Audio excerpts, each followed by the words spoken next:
Oh, thank you. Hey, y'all. I'm still sharing it out. I ain't know nobody was in here yet. How y'all doing? I'm gonna do a separate live later, but I wanted to talk about this one. Hold up. Oh, let me finish doing this. Why I'm in here? That's crazy. Okay. Hey, Prince. Hey, Monica. Hey, Allie. Y'all, I'm contagious, so I stay my ass home. I've been home today. I made a video. I gotta make part 25. You had to get vaccination. Yeah, Allie, one of my kids coughed in my face. And it was interesting because she was sick and her mother still brought her to school and told her to have them call if she needed if she felt bad or whatever. I'm like, come on. I use the elderberry, but I don't know. Like I can breathe, but I ain't going unalive, it's fine.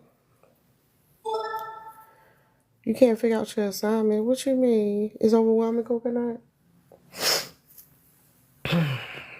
NyQuil put you to sleep though. I don't want to sleep no longer than I already got to. Thank y'all for liking the live. If y'all gonna share the live, I appreciate y'all. Thank you, Ellie. I see you sharing the live. Oh, coding. What kind of coding you doing? Hey, Lady Q.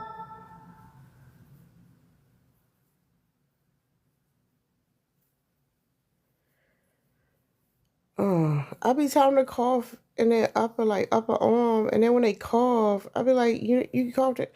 Like when I say you coughed in my face, she was just looking like it be too much. I be like,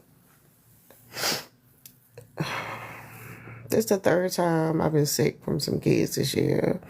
It's Java.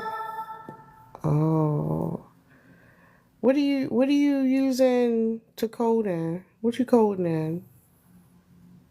What's the IDE?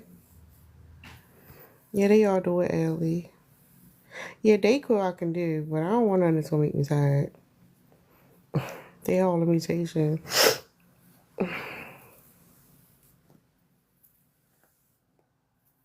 I've never did Java. I don't know a lot about Java. I know about the language I learned was JavaScript. But yeah, VS Code is the one I'm familiar with. Have you tried Copilot for sometimes Copilot can be beneficial. I think you can do like a free trial or something like that.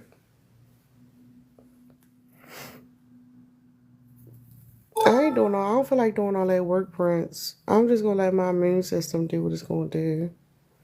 Yeah, check that out because sometimes that helps because you can put Copilot straight in VS Code. I don't know about any of the other ones. That's the one I like to use, but you can put it in straight in VS Code and it can't like go in like all the different folders. But you can have it check for errors when you get stuck on when you're trying to debug or whatever. You want to learn R? What's R for? I feel like I heard about that before. I ain't been coding in a while. It's cool, Monica. You good. Come hang out. Just hang out with us. Alright, y'all. It's kind of cut off. Did anybody see the video I made today? My shit was sitting at 0 for like 2 hours. Not 2 hours, because it wasn't even 2 hours ago. Oh, data analysis. Okay. Mm.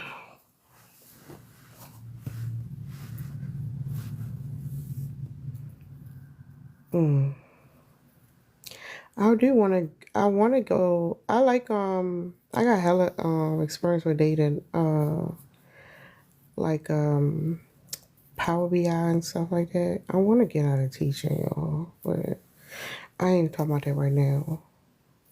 Yeah, Allie, what's going on with the cruise, Allie? I'm ready. Did I not do all the things? Am I being lazy? Oh, I had to get my son's VIFPN or whatever number. I'm ready to start though. Not Allie just joined. Allie, we was talking to you. At the check-in video. Yeah, I just made it. It's not that long. It's probably like a minute. Allie, we was talking about the website. You get confused on it? We're going to have to do a session or something where we all sign up, get our numbers, and stop playing. Because Allie going to be like, the money due on the 31st. And we're going to be like, what happened? What was going on? Yeah, maybe we can talk about it later. There's some weirdos that be in the hallway, so we'll talk about it later, y'all. I don't want to talk about it here.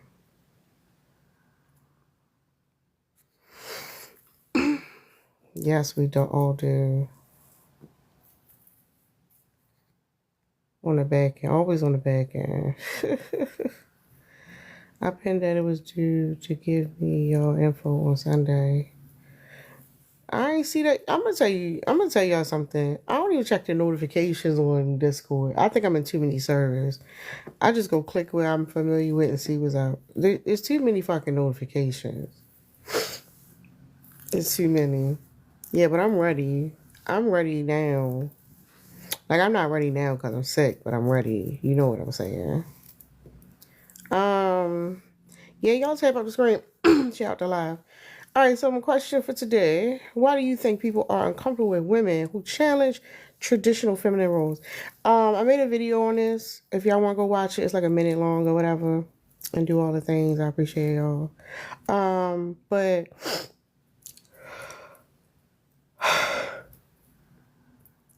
thought about to sneeze. Um, this was interesting to me. Okay, and I kind of was like, I had an aha moment this morning, right?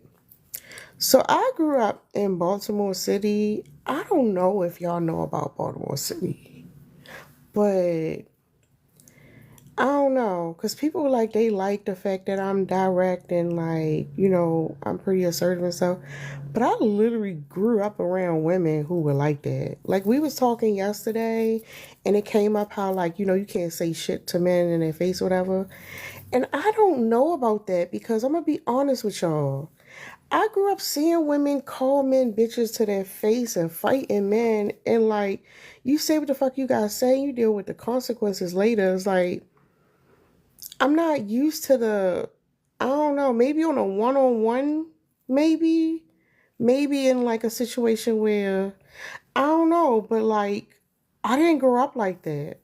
And it just interested me because, like, maybe it's like a demographic thing, because I don't know, I saw, like, we've been cussing these niggas out since day one. I'm confused, okay? And I realized, like, maybe it might be different in different places. I don't know, but it throws me off when people say, y'all not supposed to be like this. But I'm also going to admit that when I came online, some of this shit threw me off. Like, oh, the man's supposed to do some of these things, right? Because I was married and my relationship was never like, oh, you got to do this and that. Like, I don't know. I feel like we living in different countries sometimes. Cause I be like, what? That's crazy. Then I'm like, well, maybe some people grew up more religious than others, right? Like, it's just so interesting how we all living in the same country, I guess. But shit be hella different, right?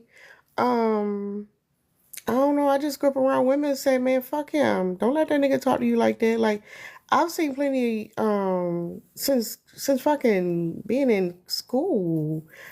Like, it's a dude on fucking Facebook. He be joking about the time we fought in middle school. I don't know. I don't know. Maybe I'm just not seeing nothing, but I just feel like, I don't know. I ain't scared of these niggas. Fuck them. Like, fuck him. Like, I don't know. It's just, maybe it's the way I'm processing it. All right, but anyway. So emphasize femininity, this idea that women are supposed to have certain traits. And we talk a lot about men and their cosplaying masculinity or hegemonic masculinity. My marriage is not like any of these discussions. Yeah, I'm tripping off of that Lady Q, and I know, like, this shit is weird, right? Right? Okay. All right, anyway. Um, So just like men cosplay masculinity, and they got these the hegemonic masculinity, the overemphasis, a hyper masculine, the toxic masculinity, constantly trying to prove themselves, saying who they are and all that stuff. Like we know that shit is performance. And that's what society teaches them. The reason why we address men because men are dangerous and like we try and get these motherfuckers to like chill the fuck out. Like y'all you doing too much, sir. Calm the fuck down. But there's another side of that. And I think a lot of times we just be like pick me blanket statements, but we don't address like the specific pick me behavior, I guess. I don't know. But I'm not saying a woman can't be feminine. I'm not gonna say a woman can't be hyper feminine. Right? Thank you, Lady Q. But the thing is, we're not the same. Everybody has their different traits. Everybody has their different ways they express themselves. And when you have these expectations on like, oh, you're a woman, you're supposed to perform this way, then essentially you're doing the same shit men do to each other. Like you're supposed to do this and you're not supposed to do that. You're not a real man. And like the shit about what's that wife school or learning how to be a lady and that ladylike shit. I've never when people say ladylike, that shit make me cringe. Like what the fuck is that? That's weird. Like I don't want to be with a man who's performing, and I'm not about to perform for some man. And the reality of it, patriarchal thinking is all it's etiquette school, okay? It's this whole idea of like performing by men and women performing to appease men, and it's crazy. Like, no, fuck that. Ain't nobody doing that shit. So yeah, I don't know. It just threw me off because like for y'all who was there, witnessed the conversation between me and Sean, I was so frustrated because I was trying to get to the point, and I was frustrated because I was trying to make the point that no, this nigga came to my live and got diagnosed with MPD and he couldn't handle that shit. So he moved around. But he was trying to be like, oh, it was, you called me a bitch. But I didn't call you that until months later. Like, you had a problem with the fact that I'm calling you a bitch because right now you get to focus on it and change the subject. Like, he was playing with timelines and stuff. But even still, like, it's like, I don't know. If you come in my space and you're trying to attack me, I got every right to defend myself. Like, we return energy. And the interesting thing, y'all, if y'all don't realize this, when I first came to TikTok, my message was totally different. My message to come online was to talk to people who are raising children and like how we can end generational curses and take our children out of survival mode, right? I did one live when I was talking about the fact that the manosphere is recruiting boys. So it's the same way that they recruit boys in the neighborhood for like gangs and stuff like that. They literally are recruiting boys online through algorithms. So it's like if you have a son or a nephew or a young man you know in your life or whatever, or a young boy or whatever, once they go online looking for certain stuff, they get stuck in certain algorithms. For example, boys don't have the same communication skills that girls have because of the norms. For girls, it's normal to sit around and talk. For boys, it's like you can sit around and play games and you nag on each other, but it's not the same connection. So when it comes to like boys trying to get into that age of adolescence where they want to date girls, they end up going online and say, oh, how do you talk to girls? How do I get the girl to like me and all that stuff? And they found shit in the manosphere. Essentially saying, and the interesting part, you go watch some of these videos, like try sometimes, especially if you have some of these young boys around you, especially if you have sons, go online and look at the algorithm they have. Look at the type of shit that's popping up, especially on like the YouTubes or whatever app they on, right? And actually go on yourself, go type those videos on how to talk to girl, and look at the shit grown men are telling young boys to do. They'll be like, oh, you gotta do this, you gotta act like this. They're taking young boys to get their money up. First of all, that's fucking crazy, right? But then they start saying, oh, you got to do this to make her want you more.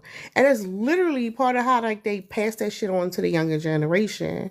And I don't know if y'all know FD Signifiers. Shout out to him. He do some great essay videos where discuss, like, the younger you are when you get in the manosphere and you stay in there long enough, the harder it is for you to come out of it, because it's the adolescent years are fragile because you're forming an identity. And if y'all know anything about method acting, like, you literally can cosplay yourself into a whole different personality.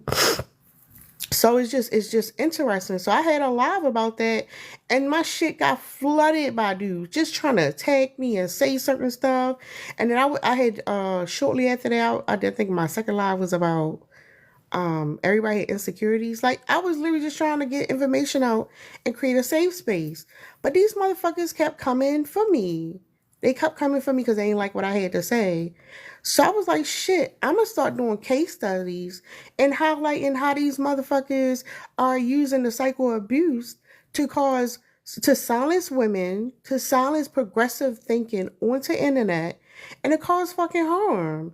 And yeah, if you come in my space, I'm a fucking return energy. Cause fuck you. Why do you think your opinion and with your fucking propagandized bullshit matters than me having my voice? So no, I'm just saying, I'm not I'm just not, like, I'm a return energy, and I don't need you to go full fledged. Uh, what is it called? The when they crash out. Because if you know about the cycle of narcissistic abuse, you realize once you get to that point, it's already too late. They be trying to get their rocks off. That's why I wanted the people to understand how the ideation phase works and why you need to look out for it. And when somebody's trying to puff up your ego and they trying to flatter you, how that's the start of them getting ready to cause you harm. And no, fuck that. No, that's some bullshit. Not gonna have it.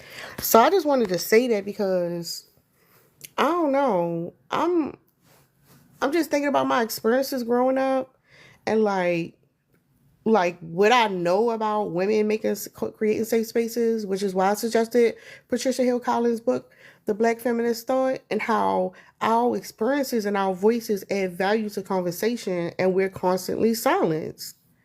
Who the fuck is this? I don't want to battle you.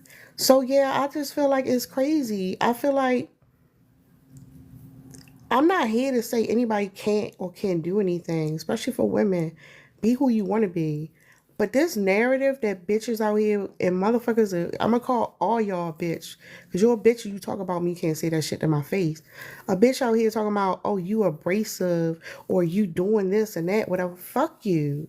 Me speaking up for myself, if that makes you feel some type of way, that is on you. I have every fucking right to do that.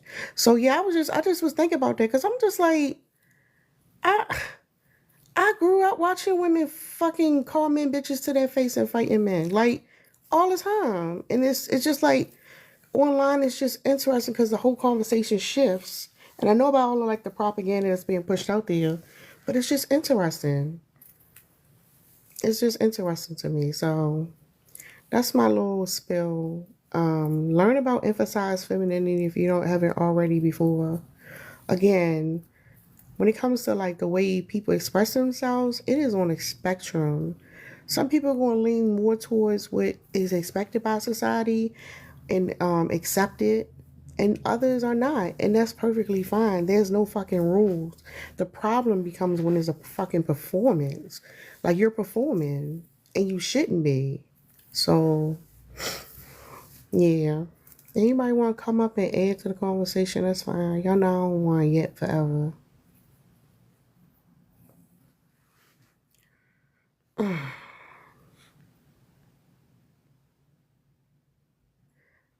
What is this man talking about? What is wrong with y'all? Thank you, Dark Horse. You so fragile. You such bitch made. See, that's what I'm talking about. You wanted to come in here and like get your rocks off. Like keep it moving. They just say dumb shit. Is Omarosa a bad example? I don't think she is at all.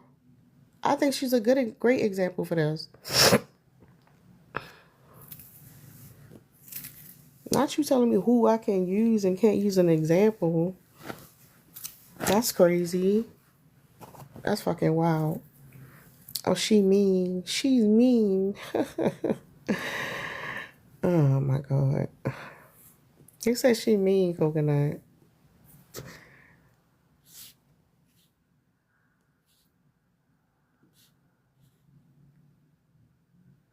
I sent him a request, see if they gonna come up and explain.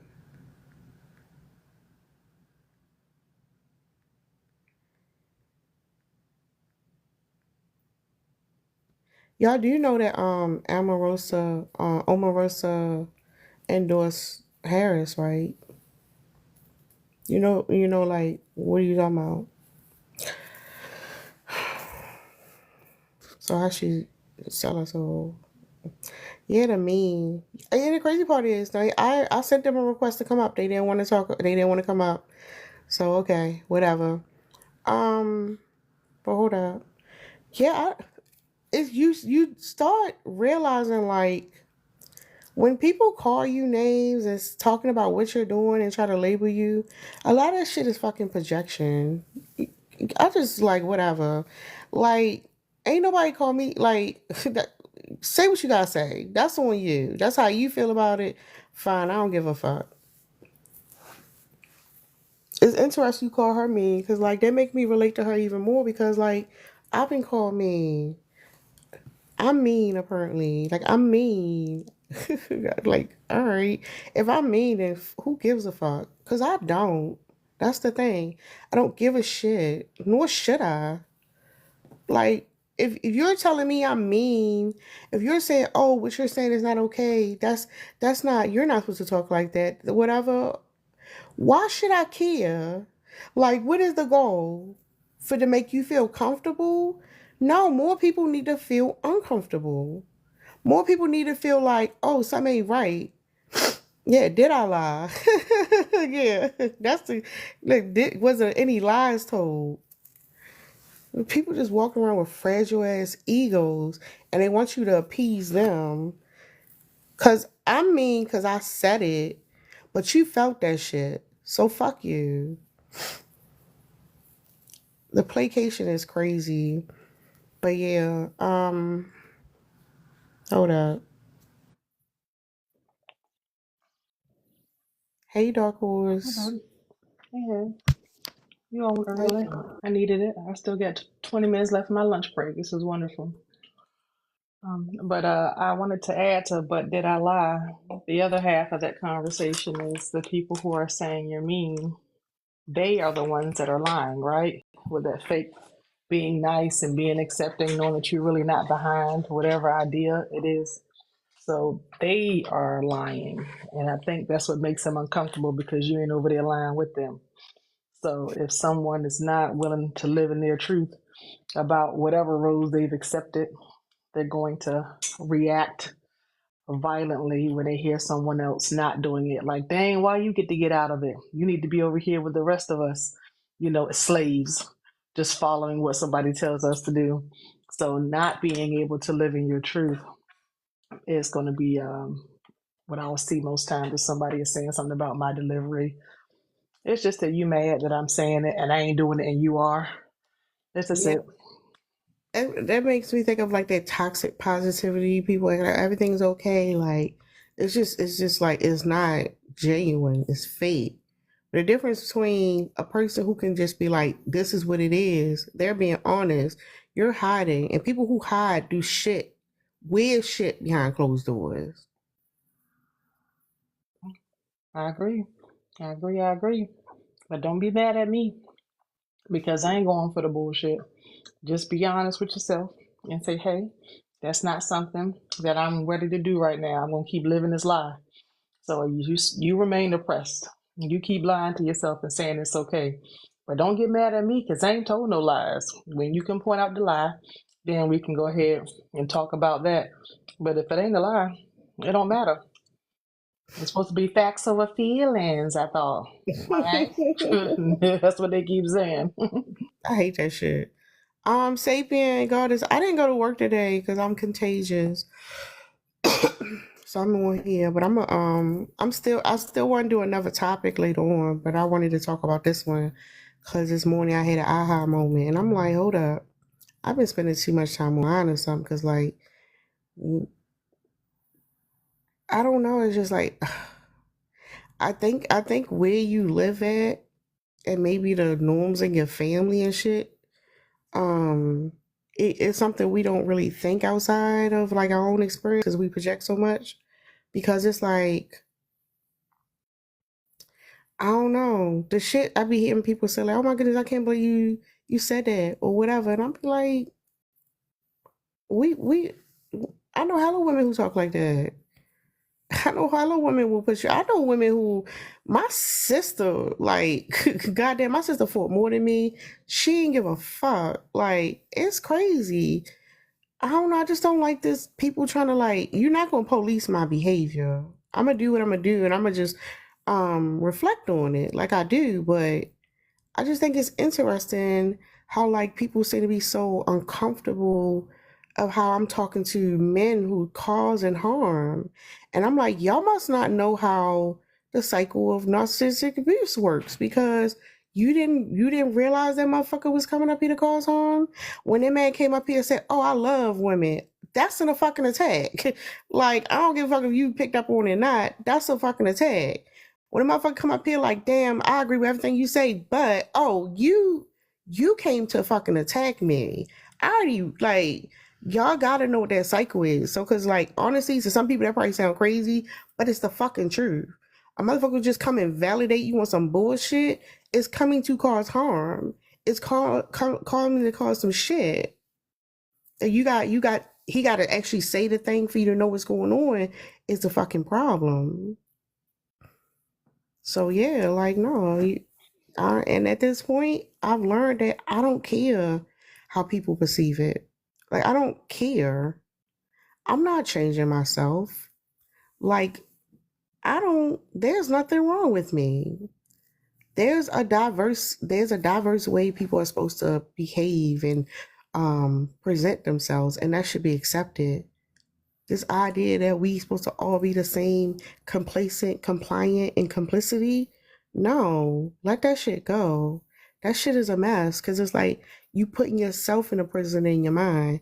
Shit, free yourself. Goddamn. Well, Terry, you know that the men, though, that they have, decided to line up like good little soldiers and robots. So they've accepted that cookie cutter image, right, about everything they're supposed to do, and they just fell in line. They're completely fine with them all being the same. All right, I got to do this. I have to do this to be a man. I got to do that to be a man. I have to talk like this. I got to present like this. I got to drive that. I got to make that. So they're just following like good little soldiers. So if they don't see anything wrong with them not having an independent identity or having a spectrum of different types of people on their end, they're all in this organized little group or little soldiers, then they're gonna look at us like y'all messing things up. We need y'all to fall in line because all of these toy soldiers need a toy wife to match, and you have to fall in line as well. You're messing up the image, you're messing up the story, you're messing up what's supposed to happen. So if you don't have the ability to separate from this group think, then when you see me separate, you're gonna be like, dang, it's gonna be another one of my soldiers who can't have a wife because you didn't fall in line. So it's gonna be hard for people who subscribe to this what's the word I'm looking for? But this shared idea about what a man's supposed to be, they're going to want the women to share the same thing, so we can pair up. But we can't pair up if you have a woman and she's not a good little soldier, or she's not a good little toy wife, she's not falling in line. So it's going to mess up the whole thing. It's going to collapse, right? Mm. So they have to pair up and be just the same, and they can't have an identity. So that's why there's a lot of pushback on it because they've decided to give up. Yeah, not just that. It's like I think what happens is it's not only that they want to uphold it. It's like something in them glitches because they know they performing too.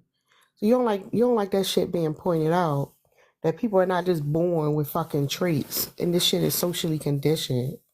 Like you were not just born. That shit is so weird. I was born these ways. No, the fuck you wasn't. You was born with arms and legs, but bitch, you wasn't born with your personality.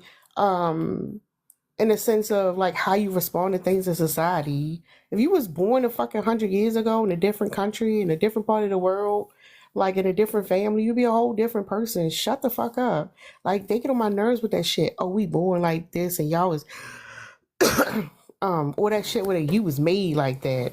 That religious bullshit. Like y'all motherfuckers do not think outside the box. And it's crazy. It's fucking limiting and that shit gotta suck. For real. Like, I don't know. The weird thing is you realize the rules and there are no fucking rules. You actually do get to choose what you want to do. You got to deal with the consequences, but you get to choose what the fuck you want to do. And I'm not playing your fucking game. And it's just so weird how many times, like, the expectation that you're supposed to be something in somebody else's mind. Who the. Motherfuckers is crazy. Yeah, I think it's really healthy to be selfish. I like the selfishness when we are only looking at ourselves and what we want for ourselves, and we don't have an outward look. We're not saying, what do I want to show up to everyone else in society as? What do I want to show up to my family as? What I want to show up at work as? You are looking at you and you're making that decision about how you want to show up to the world. And it's only you or what have you. It's not some strangers online who get to weigh in on what you need to be. It's not even your family members who get to weigh in on what you need to be. It's just you. And if you can stay in that selfish mentality, that selfish mode, you'll be a lot happier because you're not trying to be something that you're not. And that's the biggest conflict inside of people when they go through, different stages, whether it's, depression or, struggling with identity, is trying to be something that you're not. That causes the most rife. I'm sorry, I'm going to go back on mute. Hey, Allie. Now you good. Ellie, I like your new profile picture. Thank you. And before anybody Um, asks, I do got on a skirt. I was I'm about to not say out here that. with the coochie out. Please, y'all. I was like, damn, Ellie. God damn.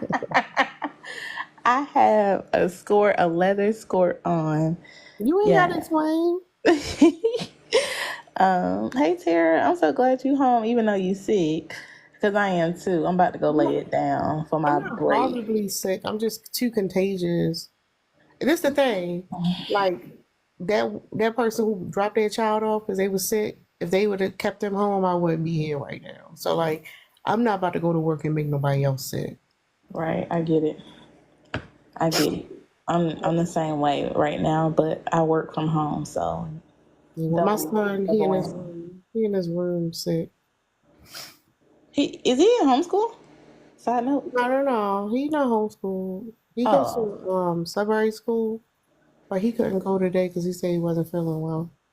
oh, not both of y'all not feeling good. Oh, But I said I made him sick because I caught the shit. Like, oh, no, damn. That's how it happens. he But cannot. anyway, I was coming up here because I wanted to just check something real quick. Don't you find it hilarious how um what is it called on the iPhone? I can't remember. But like they factory reset these guys. Like you can anytime you ask them a question about being a man and the roles of a man, blah blah blah blah blah, it's like they automatically like factory reset their response every single time. Like this is what I'm supposed to say. This is what I'm supposed to do, right? However, in the same breath, they'll be able to skate past like that automatic response. Like if they're not providing, there's an excuse behind it. If they don't feel like going to cut the grass or mowing the lawn, or I said that just now. What's another thing they say that they be doing all the time? Fixing something on the car, or doing something we would deem as masculine. They get to shut the shit off, on and off, just whenever they feel like it. But when it comes to women, as soon as we are conceived, we are supposed to know our roles and we get no breaks from the time that we become earthside to the time we go back into the ground. Or if you decide to, of course, cremate. It's just funny to me. Like, I like, how come y'all get to choose when to turn it on and turn it off, but women has to like stay in their roles and they will fight against it tooth and nail. I don't know. I just find that to be very, very strange. Hold on, somebody said something. Yeah, I don't so know. I don't know about that. I don't know what I say. Anyway, not the gaslight. anyway, because like it's frustrating. Men are supposed to do this. Men are supposed to do that. Men even when they themselves are not doing it, they perceive that that's what men are supposed to be doing because they have their idea of what a perfect man is. And so even if they are not like upholding to the same standard that they keep saying men are reflecting, they're going to just continue to say that's what men do. And it's annoying. It's extremely annoying. And on the flip end of that, when it comes to women, like they literally know nothing about us, but they can tell us about our side and what we're supposed to do, and we don't get the ability to make or create excuses or get a break. That's why they don't understand what postpartum looks like and how that affects us. They don't understand that when you have a child, like your mental makeup is completely changed. They don't understand that when your menstrual cycle comes every month, that can also like change your like energy levels. It can physically bother you. Like some people's is worse than others. It can change your mental makeup as well. Like it's exhausting hearing them talk. And I don't know. I just get annoyed. Hey, Allie, I was gonna say that you know what men need a lot of, and I mean a whole lot of. They need a lot of rest. A lot of rest. That's why they waffle back and forth between I've got to protect and provide to I can't do that right now because they need so much rest. And I Hmm. mean a whole lot of it, which directly contradicts the providing, right? So providing is an action and it doesn't just mean here's the money or what have you. So it's actually an action that we do. So that's why we kind of snatch back those titles that, yeah, we're not letting y'all lie again with the protecting and providing because you're not. But they need so much rest. So that's what it is. There is a kind of grandfathered in idea of when I come home, I need time to rest. And when you ask me to do something, even though I am resting at the time that you asked me to do it, I need more rest before I can do said task. I'll let you know when I get to it. But I can't do it at this moment. Not I'm busy doing something. I can't take care of that. I'm resting and I need some more rest before I can do said task. The shit is wild.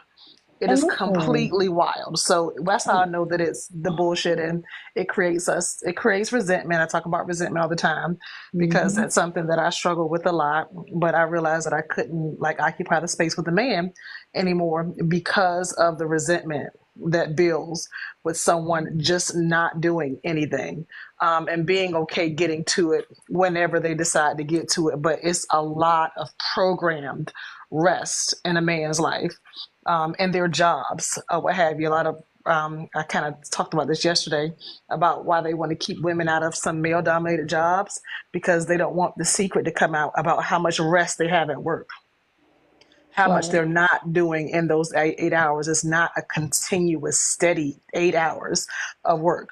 And if you told me, hey, Mia and Tara, if you come over here to help build this house, if you get all of these wood slats to the roof, you done for the day.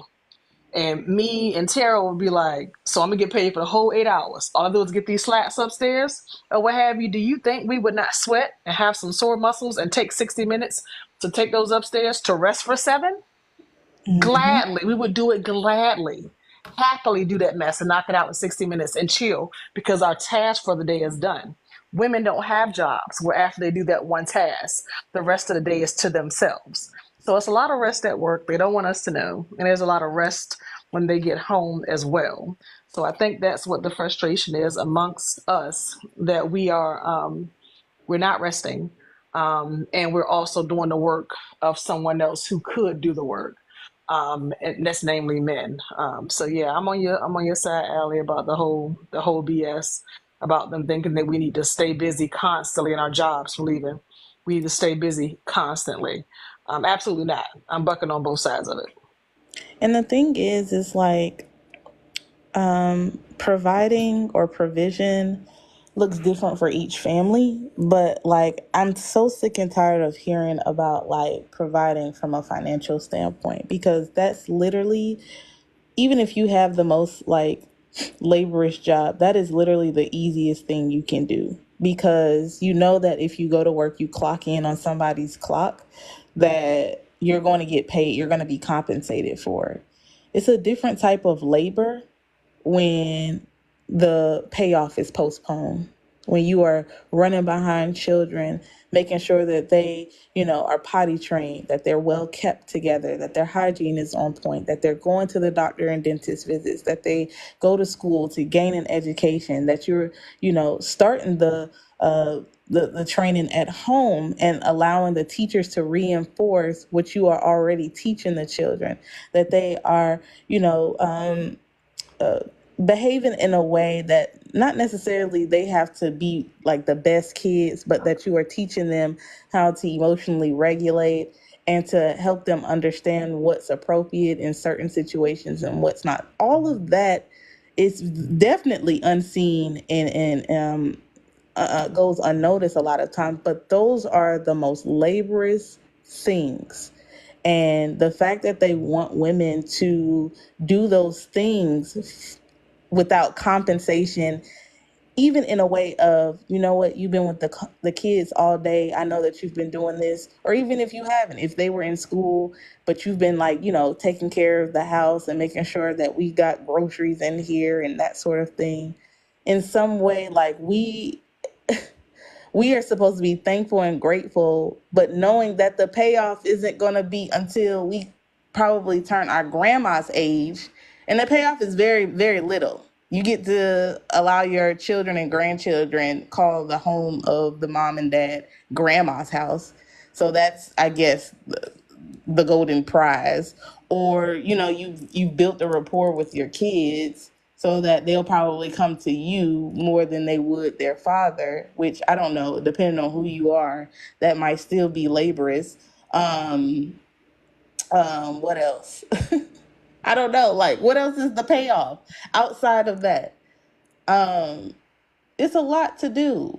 And that's just dealing with kids. I'm not even talking about the household duties of cleaning and cooking, uh, you know, handling the daily affairs, making sure your house is clean so you don't feel uncomfortable or your family. It's just, I don't know. It's a lot. It's a lot. Um, hey Sheikah. Hey, how are you guys doing today? Good.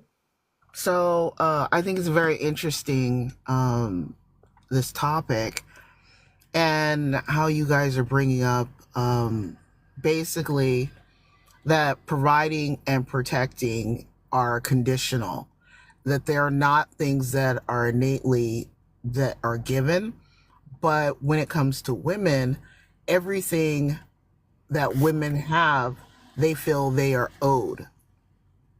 It is not the same thing on the other side. Like a guy will date a girl for 10 years, 20 years.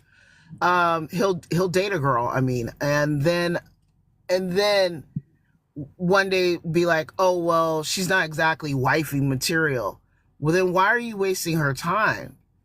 Where is her compensation? You wanted a wife when you are asking for a girlfriend. Those are two different things. And everything that you guys are saying is absolutely right, and I just love the perspective of it.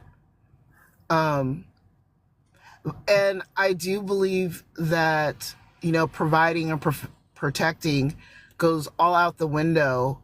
Anytime there's any hiccup, like guys are legit online right now talking about why they shouldn't still provide for their kids in the event of a divorce.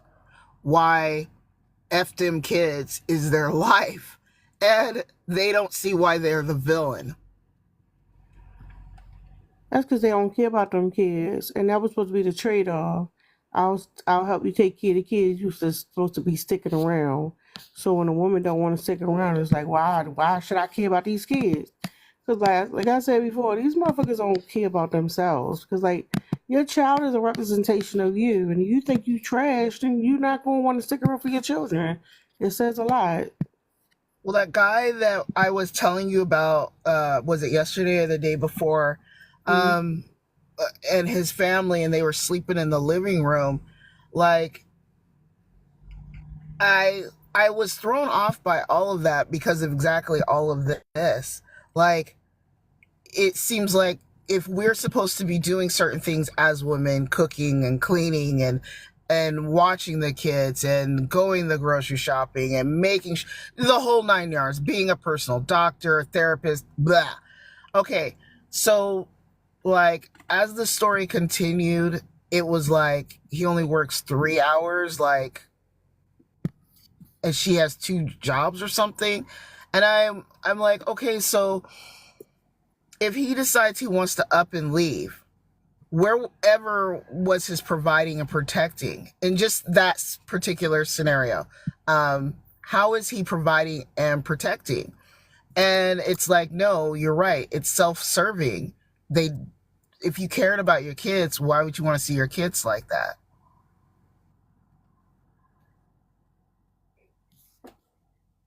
I'm done. I agree with you. They just don't give a fuck.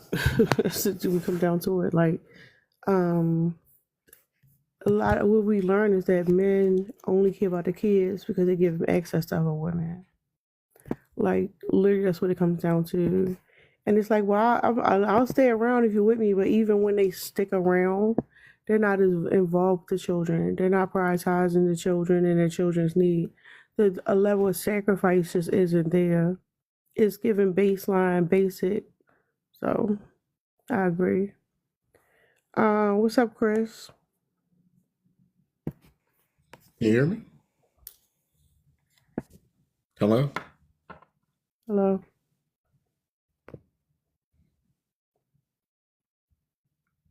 Hello? Hello. Can you hear me? Yeah, we hear you. You know, it's sometimes like when I hear people talk about Hold men up. this Are you way, gonna respond to the prompt, or what do you mean, your people? What are you talking about? what are you talking about? What you just said. When I hear conversations about men in this way, In what um, way? I mean, it almost sounds like we're like the most worst thing on the planet. Like we're horrible. What point are you referring to? I mean, ma'am, is there anything that y'all said that wouldn't be considered negative? It I mean, I'm depends just on your wondering. perspective of it. That's what I'm asking you to say. What point you're responding to? Okay, so let me. So I was married twice. I mean, I have an ex-wife. When I had my, like a Oh, lot of hold bad on, real things quick. happen. Hold on, real Huh? quick, because I think I already got it. So, just want to make sure we're clear. We're Hmm. talking about men as a group, and now you're about to tell us your own personal story. No, actually, I'm getting. Well, damn. So really, I'm asking. I mean, I'm just wondering. Are you saying that all men are the way that men as a group are that way? No, that's not what I was saying. I asked you a question. You just said that if that we were talking about men as a group, and then you're getting ready to give me your personal story. No, that's what I was asking you. That's what. It So was I'm a asking question. you: Are you? How are you talking about some men, or are you talking about the ones you know, or what? I was trying to ask you a question so I could ask you a follow up question, but you don't refer to the question. So I was going to tell you my story. Sure. It's, Okay, so my second question was, do you think Mhm. when we talk about men, you feel like it's a personal attack on you? No, but because I don't think anyone can attack me. Well, then why would Why you would say I? full story? So the reason why I'm saying this is because, or the reason why I feel this way is because there are a lot of guys that I know who my story is very similar to, and they eventually went out and found wives, and things worked out for them. It's not all men that are bad that like in that way, I but will listen to your story. Go ahead. actually, no, I think it's kind of irrelevant. No, I don't think Okay. it's really I important. agree. I agree with Chris. If we don't have the woman to validate what your story is, we don't want to hear it because we ain't got nobody. We don't have the person on the other end that verifying that when you walked in the house, you didn't sit down and she didn't have to ask you to do something. That's what you tell us. I So feel while like we go, Man, I'm gonna tell it's you why I said that's that because I feel like even if he tell us the story from his perspective, it's still gonna be problematic, even if he I can't think it see will it. be. I think you're right. And what was interesting is that there were several stories that were told, and you didn't have any input from the man's point of view. By who? Who told a story? Y'all were just talking about men who, they have all these kids and not taking care of them and doing all these, Who told like, a what I think is personal horrible stuff. story? Who told a personal story? I'm talking about. So what were you saying then? So you wanna Okay, so just you first of didn't all, I listen, so for one, I said I wasn't going to tell the personal story. It's irrelevant, but you especially. accused us of doing the thing that you were about to do. And I wanted to know, Yes, like, because, who, ma'am, yeah, I did. But the issue was that I was telling a story, and I would have loved to have heard y'all's story.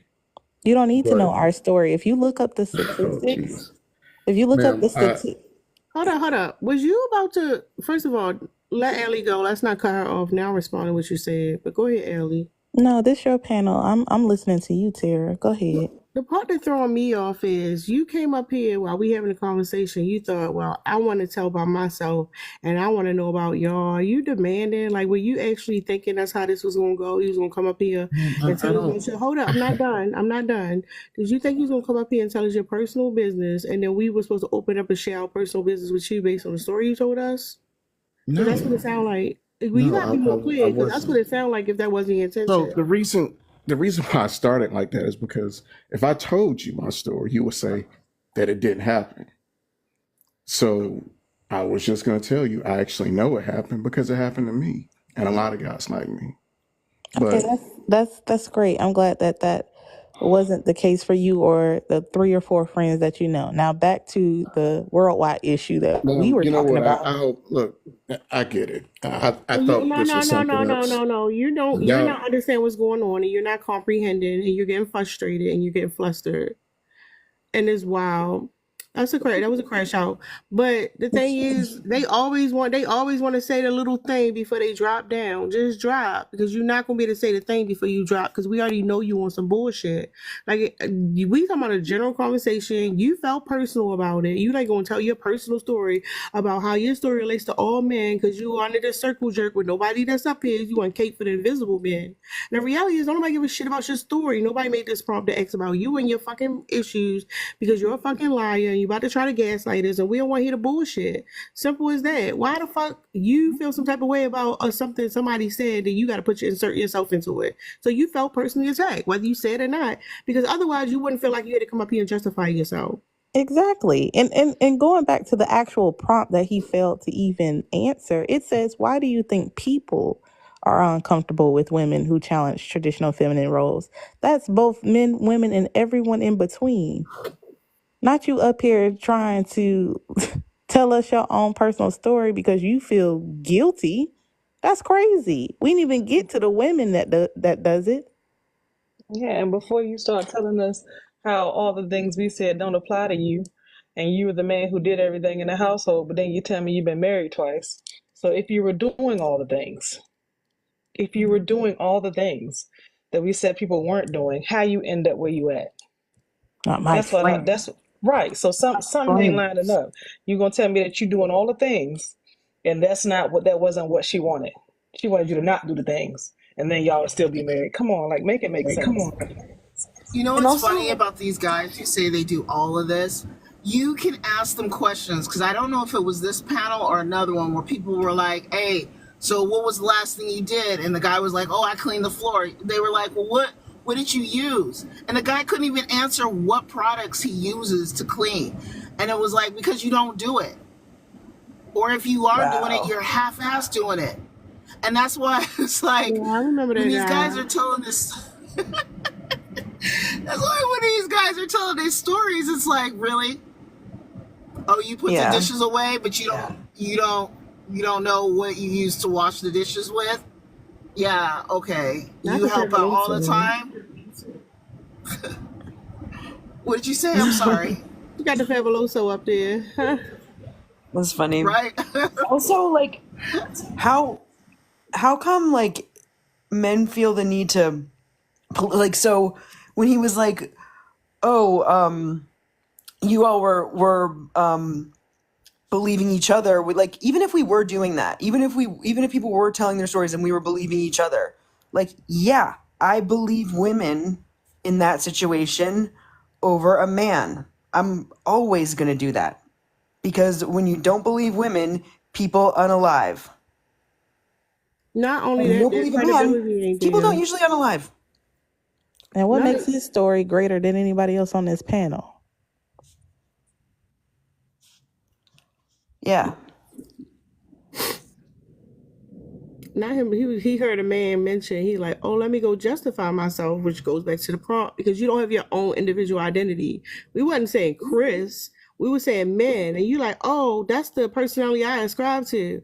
Let me go up there and defend myself, sir. Like, what? Nobody addressing you. You're confused. We got it. We don't need to hear your bullshit ass story. That's crazy. That's crazy. Tara, the only time anybody on this panel mentioned anything about anything specific was me.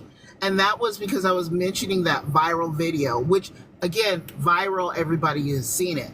And I was talking about that particular family and how I think it's odd about the concept of providing and protecting. That's where that came from. That had nothing to do with anybody in particular on this panel. I wasn't telling my story. So I think he heard that and he was like, that's an attack on all men. No, I think he heard when Dark Horse was talking about her resentment, and why she doesn't cohabitate with men. But she spent like 0.25 seconds talking about that part, and then she brought it back to the topic. He was about to get up here and have a whole 60-minute session as if Tara is his therapist. And I'm here to tell you, if nobody told you, sir, that it's $100 every 30 minutes for Tara. Talking, Allie. Also, I would love to know who, because he was like, something about, you talk about men as if like they're just the worst things in the world. I would love to know, like, what is more harmful than men as a group? What has done more harm globally to the world besides men? I don't think anything. I don't think there's been any force. Pull a pub on it. The question has been hovering for the last 365 days. Name something as a group that's good Yeah. about men. No one's answered it, and it's been like a year. So please stop, sir. And then you always try to do the bait and switch and pull up the anecdotal that nobody can prove, right? So when you can't give me an answer about men as a group and keep it at the societal level, you'll try to bring it down to a personal, because you're going to say that you're the exception on the personal. So everyone that we talk to on TikTok, as you guys know, is the exception. They're the exception for height, the exception for pay, the exception for careers, the exception for in-house doing the labor. Like, they're the exception for it all. So we know it, but we can't verify these sources. So we're not listening to any unverifiable sources anymore. And your personal is an unverifiable source. Now, if we give a personal and it can be verified by actual data saying, yes, 80% of the women, the odds are that what we're saying is true because we have the data to back it up. Yours has no data. There's no stat out here saying about how 90% of men take care of the household labor. You don't have it, so I'm not going for it. If you guys can find something to back it up, or you find something that's wonderful about men as a group, then we can talk. But till then, yeah, you're all set. One thing about these men, they gonna all lives matter to unaliven, and it is so annoying every single time. Because number one, if it don't apply to me, I just don't feel inclined to jump up in nobody's box on nobody's panel to go and defend myself. I know who I am. I know what I did or do. I I just don't feel inclined to do that. He came up here to try to set us women straight because we are outside of our role. He came up here to let us know, no, what y'all are saying is not factual, because me and my 2.5 friends, we are not who you say we are. Sir, if you not, then great. Let me put the cookie up. Y'all share some cookies down below for Mr. Chris, because clearly he feels some type of way. Child. Yeah, he's struggling. You know what's interesting? You know, it's really interesting. Whenever guys are talking about their friends and what their friends went through, I think that's an interesting deal because a lot, it's already proven, statistically speaking, that men actually don't get personal with other men. So I have to wonder how much of it that they've gotten from their friend is actually factual anyway. I've listened to guys on panels talking about they will watch their friend hit somebody in their family, a woman, as in like their friend hitting their girlfriend, and won't do anything because that's that person's business. Like you were in somebody else's household and you were watching domestic or DV. I don't know what is TikTok friendly, but they will legit not do anything because that's not their business. It doesn't matter why he did it. And so this broad spectrum of all of these guys going through it with their women, and it never occurs to them that, dude, this guy's been with like how many women? He's been married to how many women? He's had how many children out of wedlock? The common denominator is this man. Kind of like when I was saying about Tyler Perry, an okay man will have a roof over his head. We're not even saying the bare minimum of man will have a roof over his head. As long as he can help out and be kind, he will have a roof over his head. Like, you have to be the bummiest of bums to get kicked out and have nowhere to go. Your mom, your cousins, your aunts, your uncles, nobody wants you. That's because you're not a good person. So, I'm sorry. I went on a tangent. No, you good. Y'all gotta stop apologizing. Y'all don't know nobody shit. But yeah, So, go ahead. oh, okay, I just wanted real quick, like, speaking of what you were talking about, like people who don't, men who will say it's not my business, right? But other things, like it's very selective. So, for example, my friend, when I was in college, she got like the crap beaten out of her by her ex-boyfriend because he found out that she had a new boyfriend and he didn't like that, and so he like came to where she was at, and it was really bad. And so then everybody else that was sort of like in our friend group, all the other men who were there were like, well, it's not my bit. It's not. What do you want me to do about it? It's not. And granted, like no one was really expecting them to like go after this person, like, right? But it was like, before anyone even asked them to, they were like, don't look at me to do anything about it. It's not my business. Okay, fine. But then that same ex-boyfriend took a bat to my friend's new boyfriend's new car. Okay? These men lined up ready to like get revenge however they needed to for the car. For the car, but when it was a woman that was beaten up, it was like, what do you want me to do? It's not my business. And that was like the first time it really hit me that like men see, like women are lowest, right, on their list of priorities or the things that they care about, right? It's like inanimate objects like are more important to defend. Yeah, not only that, it's like we see it all the time, right? They cape for each other. When you see one man, usually another one come and jump in and save them. They protect each other. They protect each other.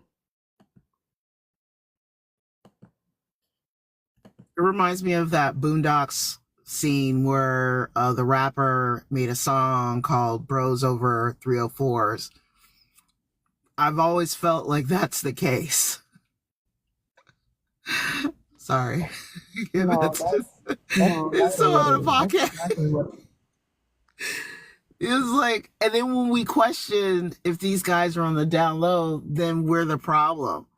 It's like, Yeah, it's frustrating to watch or be a part of that in real time. The whole bros before eight. I was about to say the H word. 304s. It's annoying. Like, and they will do it just so so sloppy and messy. I'm like, ugh. Like, if you want to just go and be with them, live your life, please. And that's not me saying that everybody is a part of the community. I'm just saying, like, the way that they will literally, like, jump over the moon and cross the ocean for a lot of their friends and for men. Like, we saw it in real time just now. Like, you don't even know the type of man that we are talking about because you yourself don't know the type of men, supposedly, allegedly. You don't even know these men that we're talking about, right? But you are going to come up here and combat the idea of people who are actually in relationships with these people, who are living with these people, who are sleeping with these people, having children with these people, the people that we are talking about. And you come up here and want to cyber slurp random men who you don't know, don't have no type of affiliation with. Make it make sense, please. Because I promise you, the type of women that y'all be talking about on these panels, the ones that y'all be making up in y'all head, probably the monsters that be in y'all closet, I don't ever feel inclined to say that's not true. I'm a person who did this and this, just running down the resume as if that's going to change the person's mind. I don't know nobody like that. No. Well, actually, I want to tell you, I get a little excited, Allie, when they talk about the demons that have like traumatized them. I'd be like, "Ooh, tell me more. What else did she do? Tell me more." And she, what? She did what? And I'm over here eating it up because I know that she has to be a particular type of psychopath to do something to you unwarranted. So whatever she did, because that's a small percentage, right? So I got the odds are in my favor 99% of the time. She's done and she's fed up with whatever you did, right? So now she's in demon mode, and I love that space. So I love the stories, I love the heartbreak, I love to hear what they talk about, because they will destroy us for years, right? And the last 30 days before we break up, when we decide to be hell on wheels, now they traumatized for life. Now you can't have a new woman. So 30 days of trauma is now all I can't trust all women. You ran down on this woman for 5 years. You tortured, cheated, discarded, neglected. And on the way out the door, she decided to give you a tiny piece of that. And now you forever not okay. I think it's great. I think it's wonderful. And I prefer if we did interrupt those stories, because I need to hear all of it, because that's what I enjoy. It makes me smile on the inside, like to my soul. Because some of us just leave quietly, right? We quiet quit and we don't give it to them on the way out. We just say our absence will be the punishment. Him not having access to me is the real punishment. And it is. It is. Their lives get harder after we go. I get it. But some of us are petty, us being me. Some of us on the way out, we're going to say everything you did. I'm twinning now. I'm not going to do anything that you didn't do. I promise you. I won't go overboard. I'm not going to try something you didn't do. I'm just going to be exactly what you were to me. And it is traumatizing. And I love it. I love it, y'all. Y'all know the name. And one of You you, I got to know, echo. when you, oh no, it's probably me. I'm sorry, I'm in my car. But look, I'm going to tell you, this is so funny. You are so right, Dark Horse. Everything you said was spot on. I know you've read the Reddit stories where a guy goes down a list and he's like, oh man, she did this and she just destroyed me. And then the girl pipes in and she's like, yeah, but he didn't say about sleeping with my best friend. He slept with this person and this person. So I slept with his dad. Like, I'm like, ah. I love those stories. I love them. I agree with you. Yeah. They do. And they gloss over everything they did to the woman. And if Right. they do admit it, but I didn't deserve that.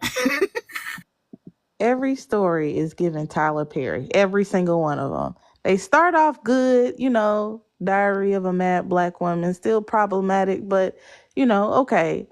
Then the next victim be big family reunion. Then the next one be Medea go to jail. Then the next one be Medea Halloween. Like, it's the same plot, different cast. Like, give it up, Lucius. Like, give us something else. Give us something more. Like, we want suspense.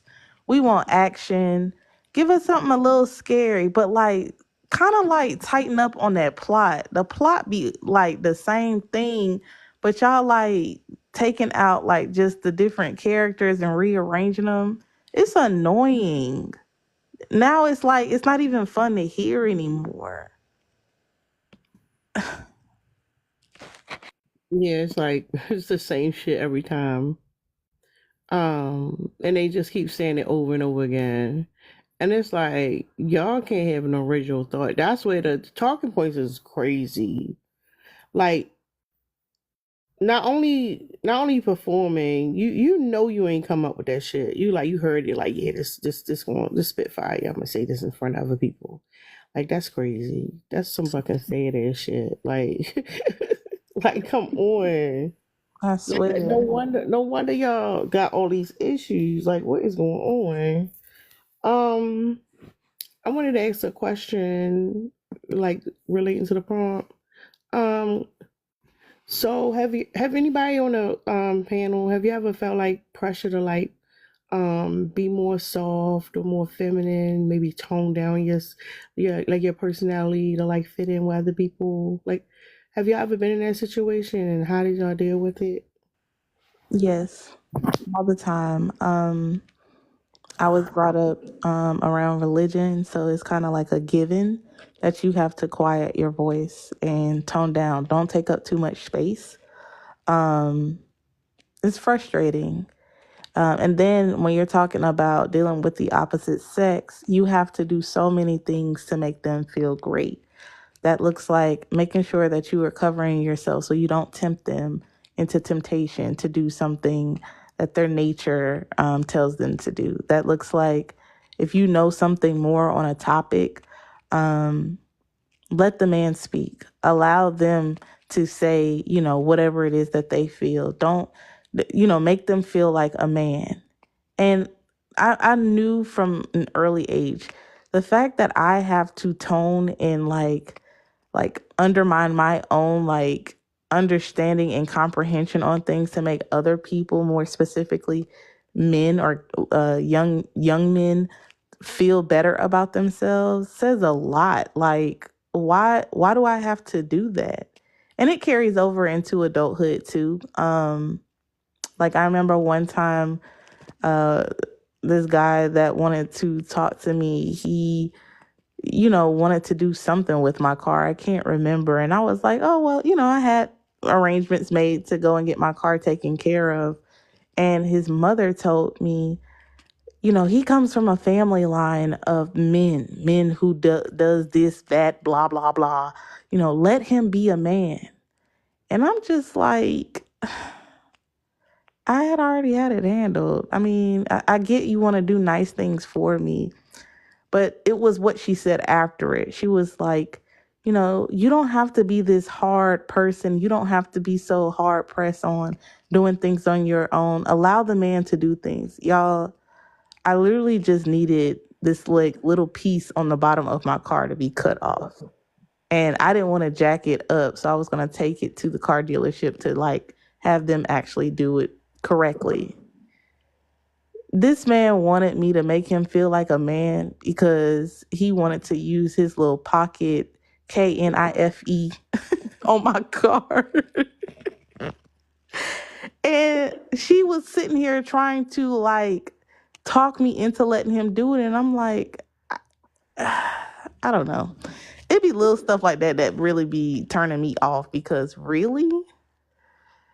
Just that we're talking about that, Allie, before you came in, that you have to lie, right? And I'm not going to lie and say I need your help when I don't. I'm not lying. So if that makes me mean, that makes me not feminine, I'm not going to lie. I'm not going to let you lie to me and tell me you need me to do something that you can't do because I'm a woman and I'm gonna do it better. I'm not letting you lie to me, and I'm not lying to you. Period. On either direction, Allie, because it goes both ways. Believe me, when you let him do that one thing, now you've established this cycle. Now there's some things the man do, and he gonna send something right back to you. Like, can you do this, Allie? For me now, yeah, I know I could do it. Somebody else could do it, but I'm sending it back to you. So they're setting the damn bait, because the bait is, I'm gonna need more out of you than you get out of me. Please believe me. Please believe me. Trust me. So I tell people all the time, if you hear someone telling you that, hey, just let somebody do that, they're telling you to be deceitful. They're telling you to lie and act like you can't do something when you really could, just to boost somebody else's ego. And then who needs to be needed that much? That's always strange when you have that I want to be needed, but only in certain ways. Because I told the dudes I was dating I needed a whole lot, Allie, and they ain't do it. I mean, every day. There's a long list of things, and they weren't trying to do it. So it's all an act, it's all a performance. Because if that's the case, when I came in and I said, hey, from here on out, this is your task in the house because I need you, you would just do it without asking, right? It's a game, Allie. That's all I'm going to say. I'm going on mute. It was his mother though. Yes, it was his mother. And so again, That's how she raised him. Then she wanted you to do what like he was like he was raised to think that like, and that's weird.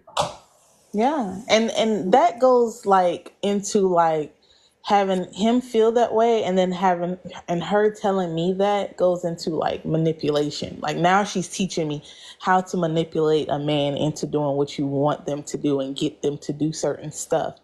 And honestly, for me, like Dark Horse just said, I would rather I just explain something to you that I need for you to do, and you just do it from that moment on out. I don't have to do a whole lot of like mind games and, you know, walking past with no panties on to like get you like kind of reared up to do things that you agreed to do for the family. Not just for me, but for the family.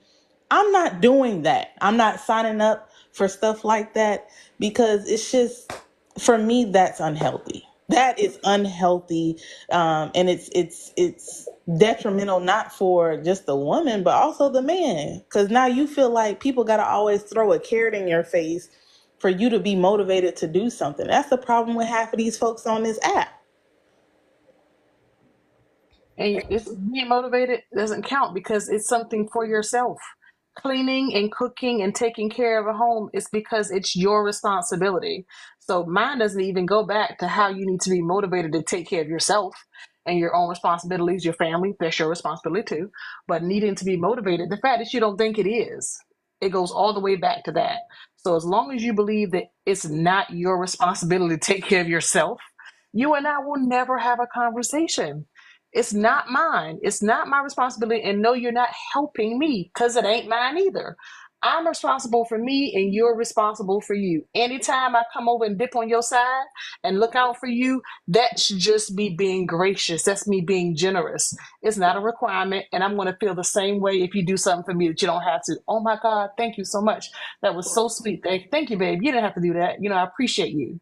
That's what I say. Not them thinking that it's my, I don't have no task over there, sir. All your tasks are your own. None of those belong to me. They belong to you. You're an adult just like I am. You know, the most confusing time for me was my mom joined NOI. And for those who don't know, it's Nation of Islam. I will tell you, there are different chapters that behave differently. I will not compare the one from Arizona to the one in Chicago or the one from Chicago to the one in Toronto. I will say that the one in Arizona, this was the most confusing thing in my life because they have these classes on women and what it is to be a woman. So you learn about how you should behave around men. You learn about handling finance.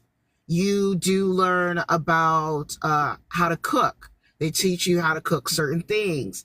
They teach you about, again, you're not supposed to be looking guys in the eyes and how to speak to them. It was so confusing because the guys in this chapter in Phoenix, they were so for the streets. Like Arizona gets 120 sometimes. Literally outside in the shade, it's 120. And I was supposed to wear cover up head to toe and double layers, mind you. It is not one layer. It's not a thin, it is double layered like cotton material because you're not supposed to be wearing like blended material. And it was like the guys were in shorts and t-shirts. It was the most confusing. you know what? And what broke me out of it real quick was, first of all, I wasn't raised that way. And so for my mom to change that way really weirded me out. But I quickly realized the pattern of behavior. I realized how male centered it was. And it hurt to see that. But then when I went to Chicago and I met other people, they seem to have like a different mindset. Just like the ones, like I said, in Toronto have a different mindset. So, but to see how the guys could do whatever they wanted. I mean, they literally dated women who were barely black, but we were supposed to settle for any guy, and we were supposed to go through this whole process. And even the guys that were cheating and they got caught cheating, the women were asked to step out of, the mosque. And I was horrified by watching all of this go down in front of my face. I did not know how, again, in that time period, I lived in northern Phoenix, and there at that time was not a lot of black folks. So I was really happy to be around other black people. And to see this was scarring. It was downright scarring, but it kicked myself into gear that is not a relationship I wanted. Most of the guys that are on here that talk about submissiveness is talking along those lines. The acceptance is what submissiveness means. Because if you are a woman who's taken finance classes, you have a master's in blah, blah, blah, why would you listen to somebody that got their GED on how to handle finances? And he should want to listen to you because, again, you have, your master's in it. It doesn't make any sense. And if I have a business, they were saying that I'm not supposed to shake the man's hand or look at him in the eye while discussing. And as we women know, we can look at a man's eye and tell he's lying. Getting past that, and that was the ultra feminist traditional role, I could never. And that's what I'm on here all the time talking about, because I came from that. I don't want other women to not have choices. And I mean the women, and it doesn't matter your political point of view, but they would follow everything these guys said, and it hurt their children. They would, like, you don't have a background in teaching, you're taking your kid out of school, but they weren't homeschooling them. Like, it was a detriment to their own children. Shika, I want to jump in because I derailed Tara's question. Tara asked a question. I piggybacked off of Allie.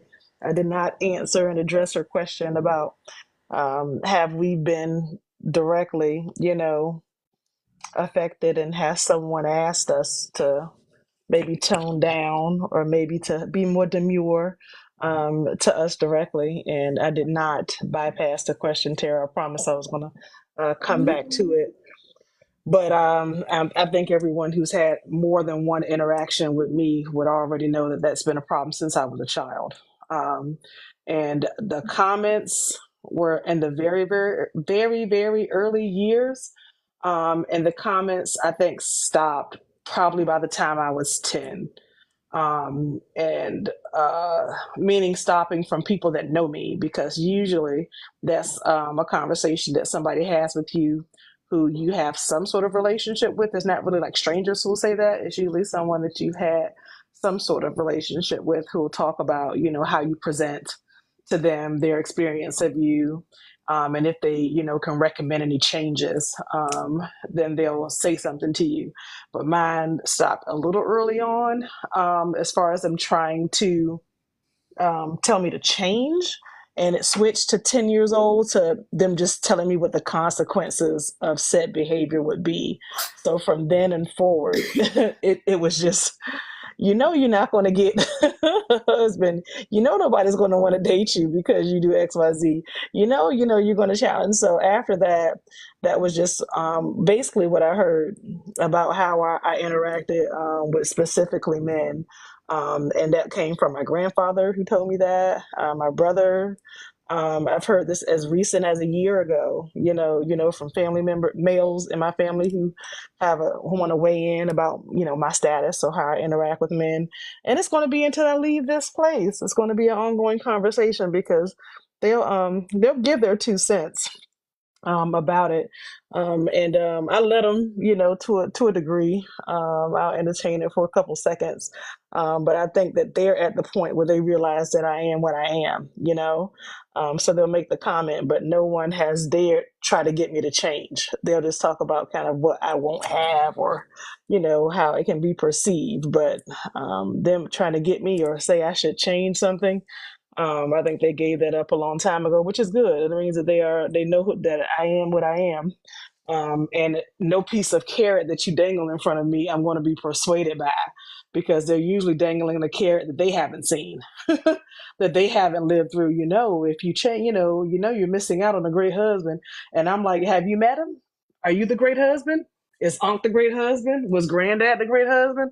Oh, you don't know him? I don't know him either, which is why the way I am the way I am.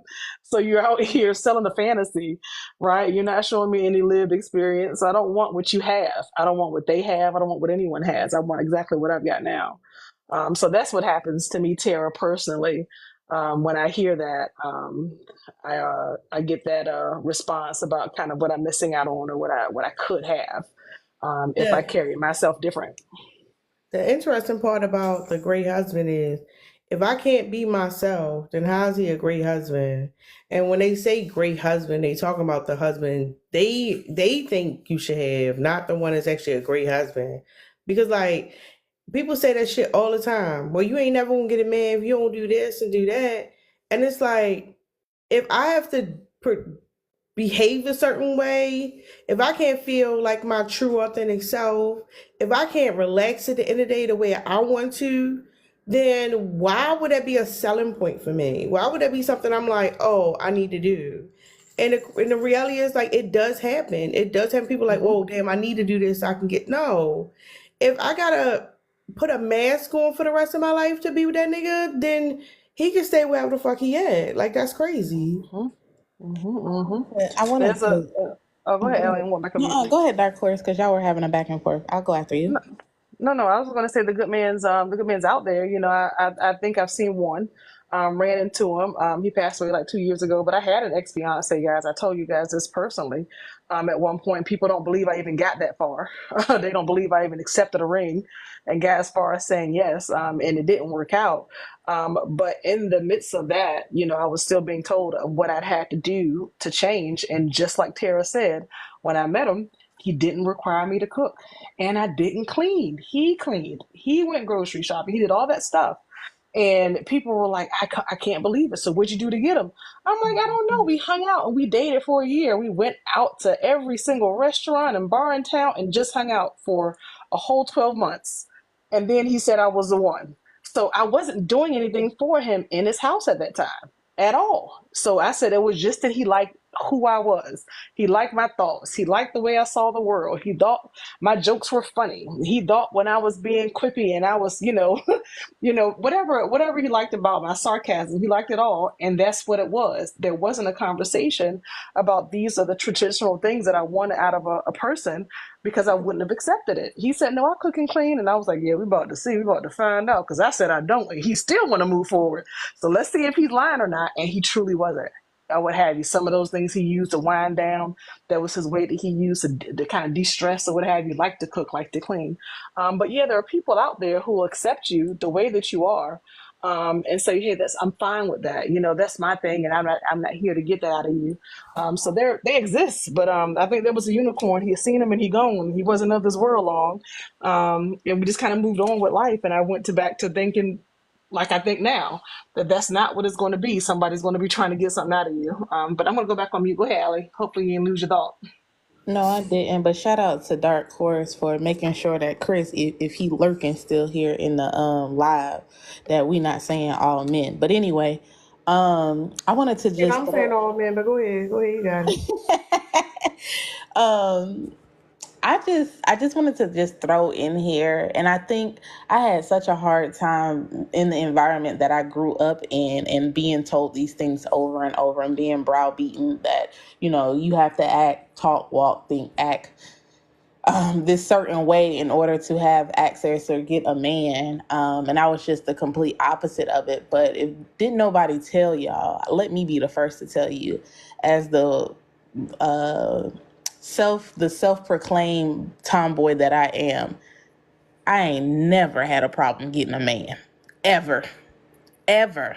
And it didn't matter where I went, what I wore, how I, had my hair, whether I had my toes or nails done.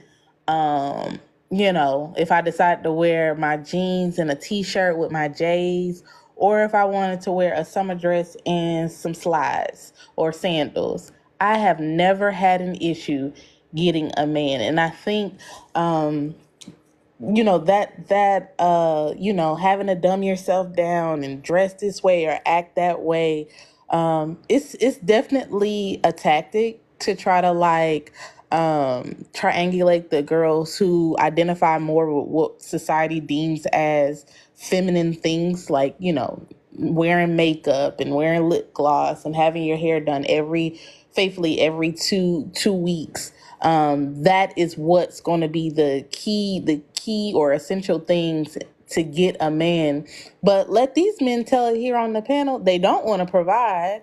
They don't want to, be whining and dining these women and taking them to expensive restaurants. They feel like we spend our money on frivolous things already, like getting our nails and toes done and going on trips or doing any form of self-care. That's high maintenance type of activity. So it's like you're selling somebody a dream. You're telling them on one end, put the clown mask and the clown suit on and tap dance for me just for a few years until somebody notices you, and then they put the ring on your finger. Then you can just let go of all of that, and however he sees fit for you to be, that's what you'll be. It's definitely a tactic.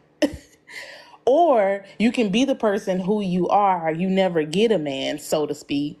You never get a man. Nobody notices you, even though that's a damn lie. And you'll live by yourself forever with your cats. And that's how you get the women, the pick me women who feel like they got themselves put together. They're doing all the things. They're fitting the script, the description. They have the clown suit on. They made sure that the paint was perfectly, the red lips that go across their lips, like that was painted perfectly on their face. They got their cute little red nose on, like the clown that they are. Somebody pick me, please. And they aren't getting picked. So what do we say about those women? I don't know, I just feel like the dangerous part of that is it's like you have to know that men are performing. Like that's first and foremost. Because you do all those things and you find somebody and you're like, okay, well maybe I can let my guard down. But you don't know who the fuck you actually with. Just like now he about to meet the real you because you can let your guard down. You don't know who the fuck you've been with. And that's what the problem with these performances. It's like nobody's being their real true self. This shit gotta be exhausting. And y'all, and it's the reason why when you look at the rates of like substance abuse and risk taking behavior, it's way larger for men because it's like knowing who you are at the end of the day, like feeling confident in yourself, being able to be like happy with who you see when you look in the mirror, is crucial to who you are as a person. So knowing what Ali just said, you're again, you guys are always right about this stuff. But the reason why these guys don't pick those girls, the ones who want to be picked so bad, is because they're boring. They are so boring. I mean, you could meet yourself a good, woman, same religion and everything, does everything that you want, but she is so boring. She is so vanilla. Like, let me push back on you on that. Is she boring, or does she have to dumb herself down? This is the problem with the dumbing the down, because it means that whatever you know about, either with yourself, in life, your experience, you have to pretend and act like you don't know. And so I don't know if they're like boring. Maybe they aren't boring. What's boring is having Mm-hmm. to submit to somebody, and like Tara just said, you don't know who this person is, and they could be masking. So you got a mask too, and you don't know when they're gonna let their guard down and take their mask off. And you not gonna do it first and expose who you are. So you fit the mold as long as they fit the mold. And as long as y'all do that dance together, for as long and some people are still doing that dance in their 50s and 60s, You as know long as they what's keep doing it. I don't think that they're boring. I just think that they have to just wear that mask and that outfit for as long as they see fit and have access to the man. well, I mean, so, and again, this is partially because of my exposure to religion. So yeah, I mean, as in like she's not a challenge. Um, so when I meet guys who are NOI and who are what is the other one that I meet a lot of the guys I don't want to use a derogatory term to describe their religion, but it doesn't matter. Anyways, this other religion were Mormon. There we go. And so I meet the guys in those groups out and about living their life, and they say the women are not challenging, that they are bored. And it's like, but you are perpetuating this stereotype that you think women should be, but then you go out of your way to go get those kind of women, and then you're bored with those women, and so you seek outside your relationship. It's the same reason why Tom Cruise never gets with a woman that's in Scientology. He has never, ever been in a serious relationship with a woman who's already a Scientologist. Yeah, part of the problem is when they say, oh, she boring, they don't include the part about how he's been wearing her down since he met her. He's not including the part that like he wanted her to be just the way she is, so that when society see her, he'll get a high five and a pat on the back. Right? He just want to complain, oh, this is not what I want. Because it's not her. It's his whole life is a facade. Because you can't build a life around your mask and think you're going to be happy. Like that ballerina farmer chick. I don't know what that is. Girl. This girl was like Juilliard ballerina. They're wealthy, whatever have you, gets married, and the guy basically strips her of all ballerina shenanigans pretty much. And he's rich also. They live off on a farm. She asked for one thing, and that's like, I think it was like, I forgot what it was, but he gives her an apron, an egg apron, as her birthday gift. The man's loaded. I'm sorry. Like her life, she's one of those traditional moms, like Nora Smith,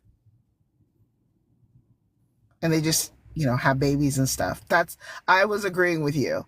Like, oh yeah, it was a trip to Greece. You're right. It was a trip to Greece. That's all she wanted, and he gave her an egg apron. And you can see her do when your kids give you something and you were like, oh my gosh, cooked noodles, like glued to a box. Thank you. That's what Mm-hmm. That's that's what, terrible. That's terrible. But like it's weird. It's a weird thing. Like you do all of this clownery behavior just to get this wife, and it's all for selfish gain, selfish reasons, right? Because they don't want to be labeled as the guy that picked this rambunctious wild woman that he can't control, so he goes for the what we would see or deem as boring, just to make sure that his reputation and his identity is in the clear, is in the green. but he will go and seek after women who are the very opposite of her. So the ones that speak up, the ones that are loud and proud, the ones that have an opinion, the one who we would deem spicy, who real spicy, real like, you know, I don't know if I can say cutthroat, so I don't know. But you know what I mean? Like that woman. They like that woman, the one that gives them the challenge. It's so strange. Hey, y'all, I was gonna say too, like there are people who act different as far as when their mate or their spouse is around, their significant other, husband or wife. So when the husband and wife are in the same area, room, or what have you, they're acting like super traditional when they're around, right? Um, and they want to kind of say, well, my wife is the most, submissive or what have you. You hear them make comments to triangulate women, like, dang, you see what Mary did for Bob? You know what I'm saying? You could take some pointers from that. They'll belittle their women. It's a whole thing. We've all been around, right? When some man is complimenting what another woman is doing, or a woman is complimenting what other man is doing, or putting it down, right? There's this whole dynamic when you're around couples. And I had been at, I didn't know I was being observed, but at one event I had made a plate for my significant other, right? So that person must have had it in their mind, like, yeah, me as a good person or what have you. Maybe he told his wife, hey, you know what I'm saying? You see what she's doing? That's what a good woman does. Never said it to me. The next event, a few months later, um, um, he made a plate for me. And the dude mentioned, it was like, whoa, whoa, whoa, whoa, whoa, like, what are you doing? I seen her make your plate before. Why are you making hers today? And my significant other said, well, it's whoever walks past the food first. If I'm in there with the food, I'm not going to walk past the food and come out here and ask her to make my plate, or for me to make hers. And I guess the last time you saw us, she was the one closest to the kitchen and the food, so it just made sense for her to do it because she was there. But it's not an obligation. And that dude was like, whoa, whoa, whoa, I wouldn't have been telling you that she was all of this if I knew that part, blah, blah, blah, blah. So in his mind, he kind of assumed what he saw was happening. It was that me deferring and me serving and me being submissive, when he realized it was what I call common sense. I'm sure there's some technical term for it. But if my man were to walk past a plate of food or walk past a kitchen full of food and come out and ask me to make his plate, he would get embarrassed. I mean, he would get his ASS handed to him, because we're not doing that. We're not doing that. If you're there, you're well bodied and able, I need you to do it. And the same that I would do. I wouldn't come out there and ask you to do it and walk past the food and sit down next to you and tell you to go back in there and make it. So it's that kind of manipulation that I'm not into. But the people that are observing are thinking that, hey, I know what's going on the inside of that relationship, and that looks traditional, and she looks submissive, and she's great. You should be more like her. And when I said that out loud, I know that he went and took his wife home, like, don't you ever listen to nothing that lady said. Please don't listen. I made a mistake. I thought she was something else. Don't listen to nothing she got to say. But it is what it is. Like, that's what it is. You'll see people trying to act a certain way in front of others, and shame, certain wives or certain spouses, into being more, demure and more submissive. But it's all BS. That's all I want to say. So the first thing I'm gonna say is that if you want to be a traditional, Hello, how you doing? How you doing? Hello. Are you you like, can you come closer to the microphone? We can barely hear you. Yeah, I apologize. Let me get my phone real quick. So if you want a traditional man, you have to be a traditional woman. That is why my wife is from Thailand, okay? And that's generally a place. Conversation. Nobody up here said they was looking for a traditional man. Like, what are you talking about? Nobody said they were looking for a traditional man. We didn't ask where your wife was from either. Why did you feel the need to come up here and say that? Were you not following the conversation? And you're muted. You got unmute. And stop telling that lady business. Damn, you don't even know us. Can I coconut funny? He's still talking. I told y'all the mute button like the clip. Give him a second.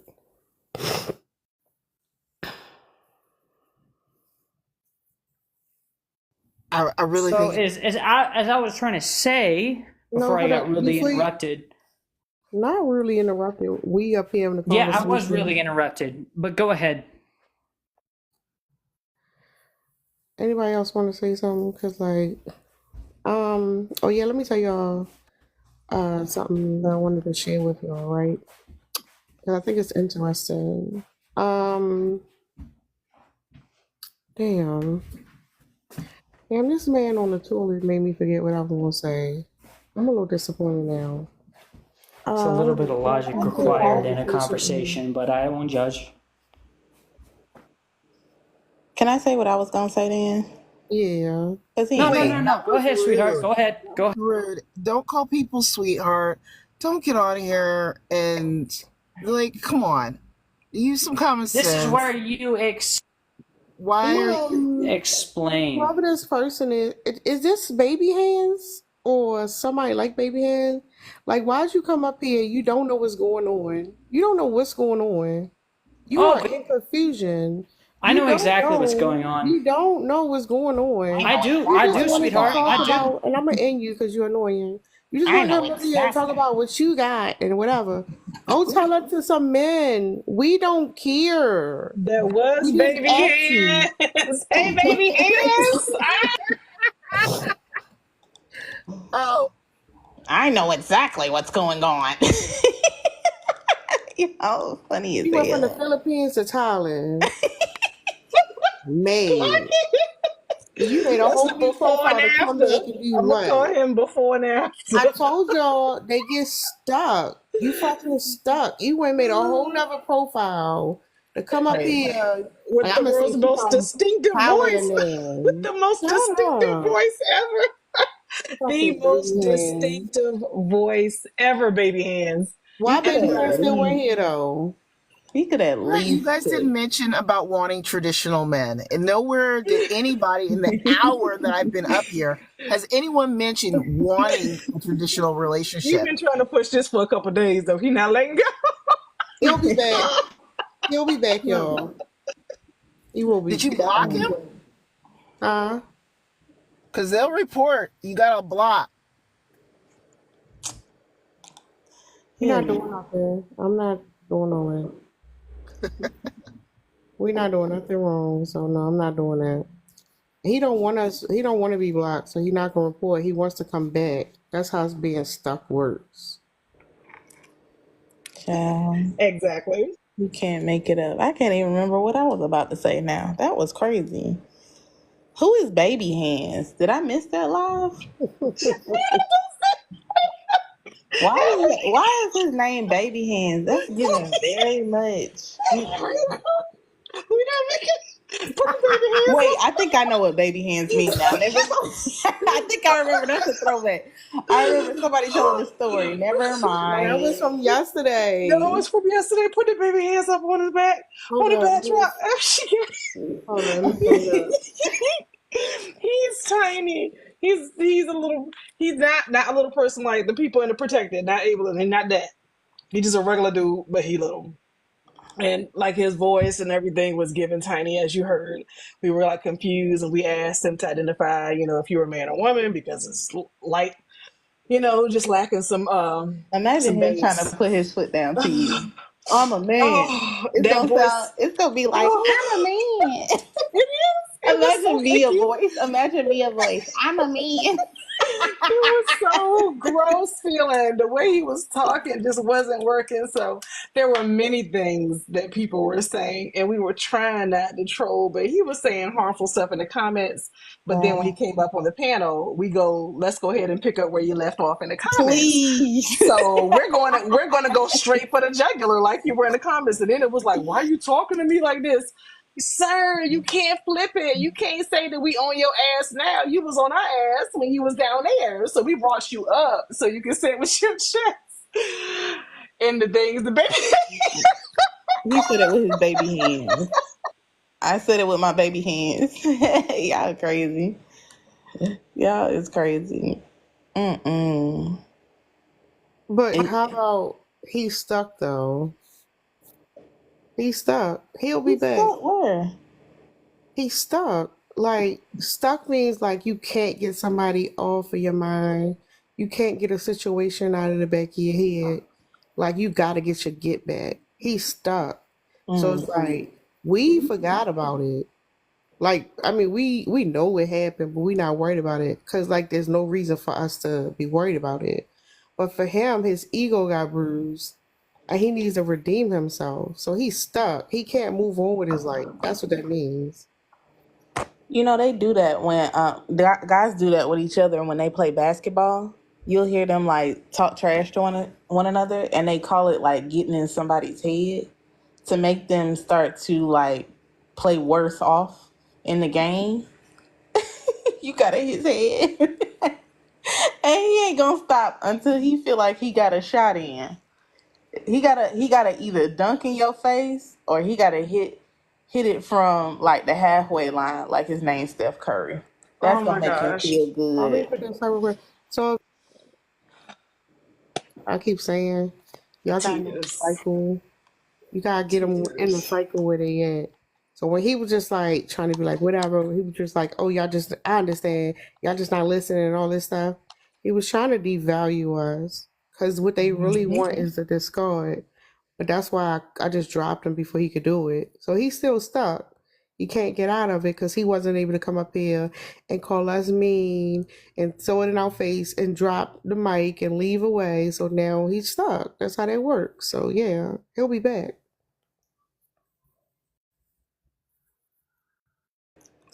You done changed the prompt on us? Okay, what are we No, talking I about? was showing. No, I was showing y'all. We was talking about this the other day.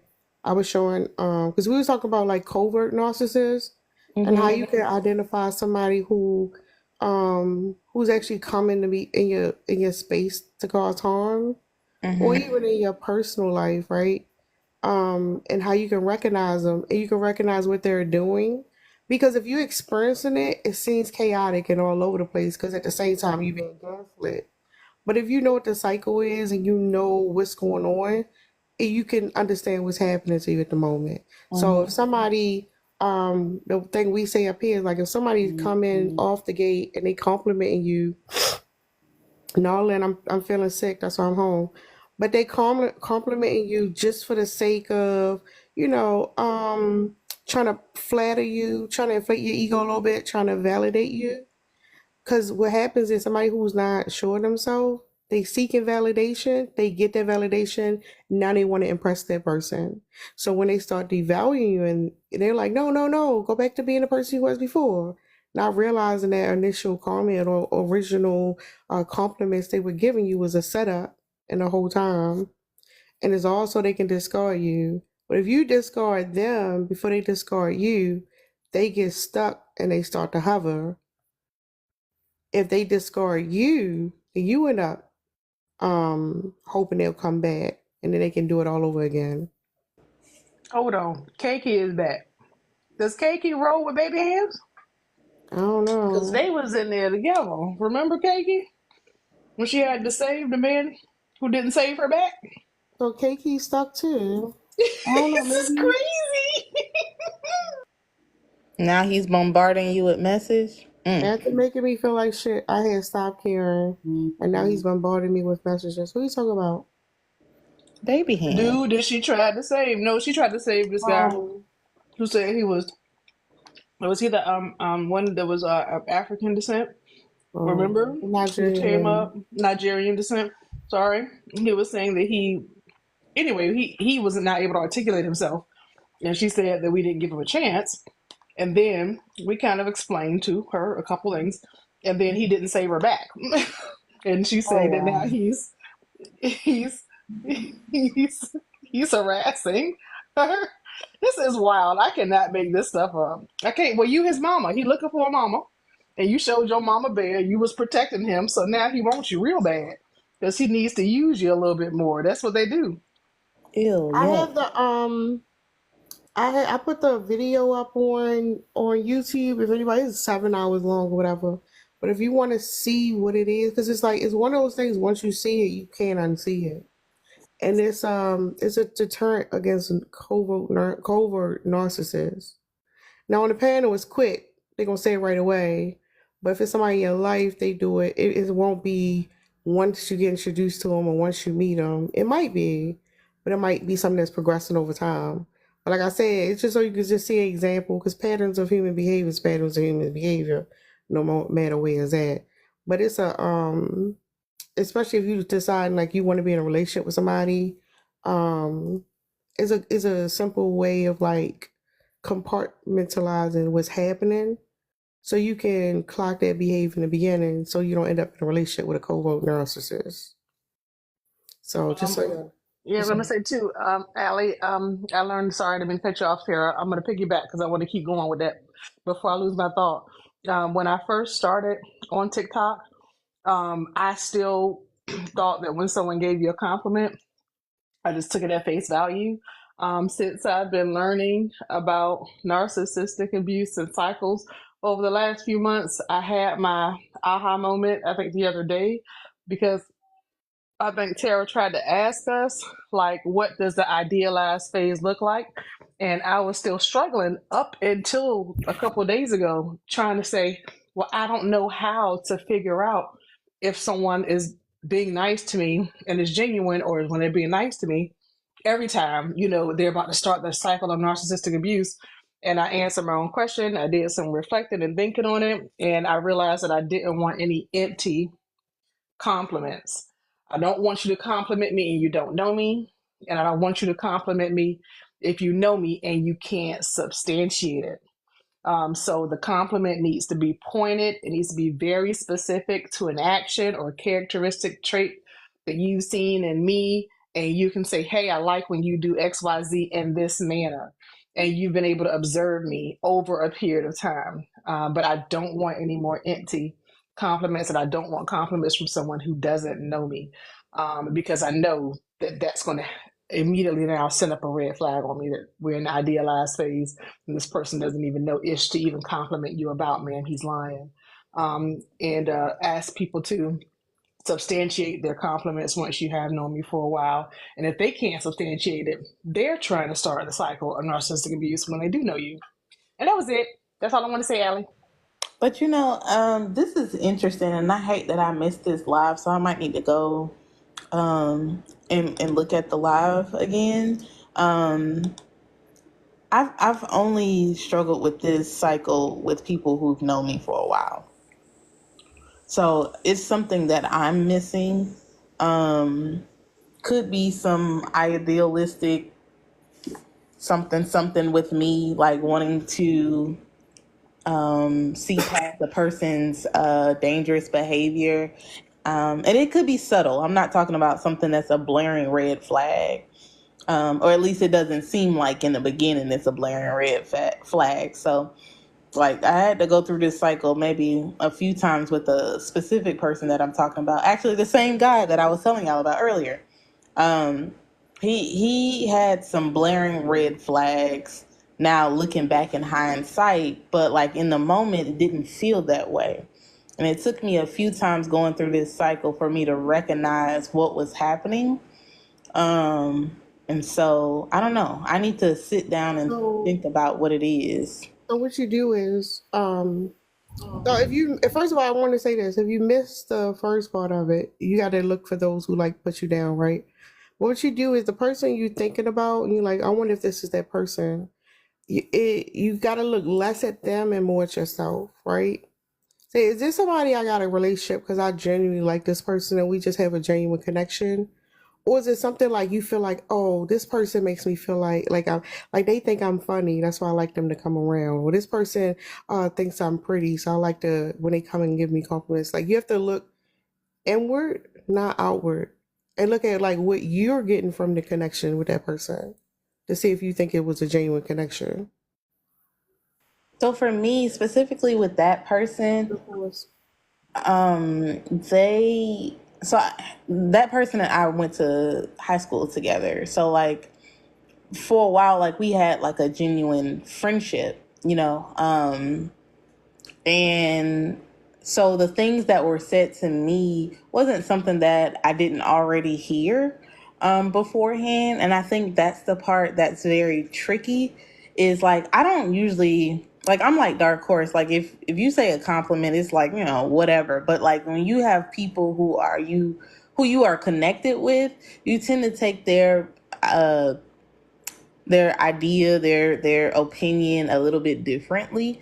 And so like I think that's where I struggle with like understanding that even people in your circle can also um place you in this cycle of narcissistic abuse. Like if you don't know the subtle signs, and not just relying on like history that you've had with a person, dictate that this is a person that has to be in your life all the for the rest of your days. Like you have to still be able to pick up on the signs. But yes, I agree with what you are saying too, as far as like looking inward. Like what about this person, even if you have known them for a decade or so? Like, can they validate what they are saying? They think you're funny, but how so? Like, can they pinpoint exactly what you said? Are they like laughing, like for real, or is it just kind of like something that's just, you know? Um, I don't know. It's hard to describe, especially with that person. But I got it. When they showed me who they were, I started to finally believe them. Yeah, no, and also a part of it, and then I guess I'll put the other part back up. Another part of it is the reason why going to therapy and healing is so important is because when you go through trauma, when you got like parents who gaslit you or you was around people who like, you know, said one thing and did another, you're not used to listening to your gut feeling. You're not used to like having an uneasy feeling about somebody and listen to yourself. So like you got to get, because a lot of times you already know is literally your intuition, but you have been conditioned to like not to ignore your intuition. So through healing, being confident about yourself and like, you know what, this don't feel right, or this feel like it's a good. I feel comfortable with this. Then you can move a lot easier. But that's part of the reason why we're conditioned to like not listen to that part of us, because then we end up with self doubt. Like I feel like something wrong, but I gotta be tripping. Like no, your intuition is going off for a reason. It's picking up on something.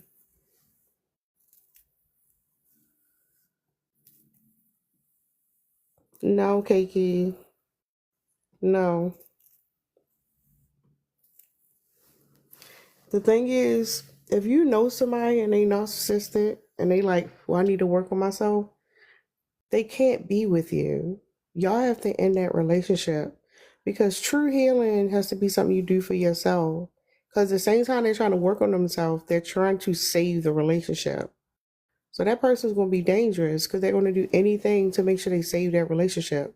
So if you know somebody like that and they're like, well, I'm gonna go talk to a doctor or some type of mental health specialist to get this worked on or work through this or whatever, you should say, I'm happy for you. I'm glad you're gonna do that. Maybe our paths will cross in the future or something. But and hopefully that's not even the case. Let that shit go. The idea that you have to sit around and wait for them to work through their issues and you're going to be hoping so much that you're going to convince yourself that the change they tell you they're actually making that change. But you have to understand narcissism, especially narcissism personality disorder, is a childhood wound. It doesn't go away. It literally is something that they're going to have to work on for the rest of their life. So just saying.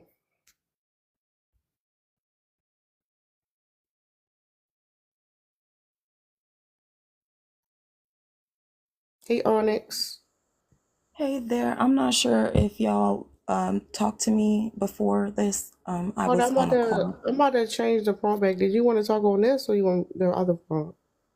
Yeah, real quick. I just wanted to add another part of the idealization phase Mm-hmm. that really tripped me up. And you're right about taking stock of yourself and where you feel like you're insecure or lacking, because mirroring is very much part of that idealization phase. Like they like everything you like. They've had the same experiences you had growing up. They have the same values and, you know, stuff like that as you, but when you try to engage with them on those topics, they can only give you like a superficial kind of explanation, or they can only engage with you superficially. So like that's something to really keep in mind of as well, because like that used to, I used to kind of have a little checklist in my head, and I'd be like, I got it, I got this, I got that, so he's a good guy. But like, no, no, no, no. Like, it's really important to test what they say to you. And like, if you are somebody that values family, then you should not be on some like, what are your views for child support? What are your views on corporal punishment? Type things. Like, you should be able to answer those quickly without any research, without anything like that. And another thing too is, if you are sharing yourself and your hobbies and your ideas with them, pay attention to, again, the depth of engagement, right? Are they giving you something they could have Wikipedia or Googled real quick? Or are they bringing in like, nuanced, feelings, thoughts, and experiences to what you're sharing with them? So I just wanted to add that. Well, that's valid. Because the thing about mirroring, because they're mirroring you and you see yourself in them, you're going to project your good qualities onto onto that person, right? And then what they usually do is to deflect from that. That you have to be focused, because they will ask you a question about something you really care about, because they've been studying you. They're gonna ask you a question about something you really care about, and the way you're gonna miss it is because you're gonna want to talk about it, and they're just sitting there and listening to you talk. And the more you talk, the more information they taking in. And it's like, no, like, no, I want to. You have to listen. Stop talking and listen to them, and you're gonna notice some shit's inconsistent.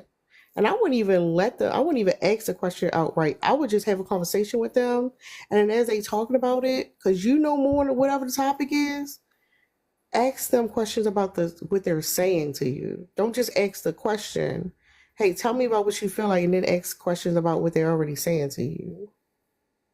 100%. Yeah. So, but I just wanted to add that 2 cents onto that, because that used to definitely trip me up. Because again, like you said, you have to be careful about your wounding and your insecurities.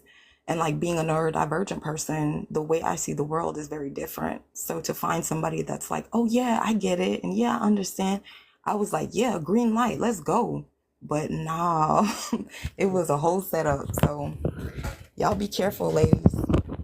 Yeah, and that's where that validation come from, because the thing is, when children are properly centered in childhood, when they feel like they got a voice, when they feel like somebody sees them, they can move on to the next stage of development.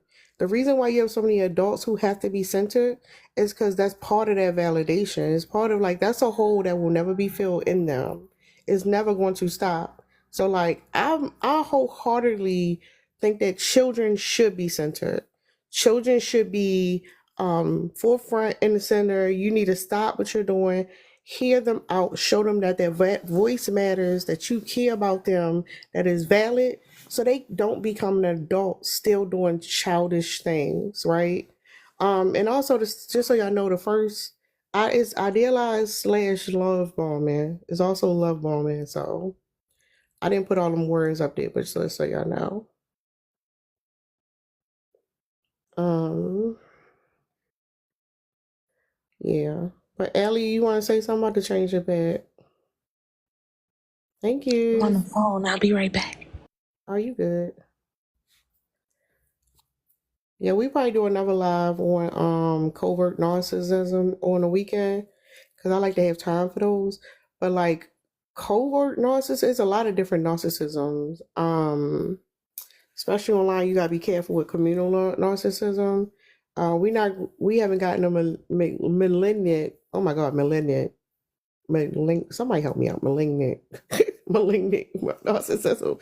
But the grandiose one is the easier one to spot. Like, we see it all the time. This person clearly full of themselves. But also think of it like the microaggressions versus the blatant races, right? It's easy to point out the one who do the blatant things. You stay away from those, right? But the ones who do the microaggressions can be even more damaging because you let them in and you realize this person's damaging.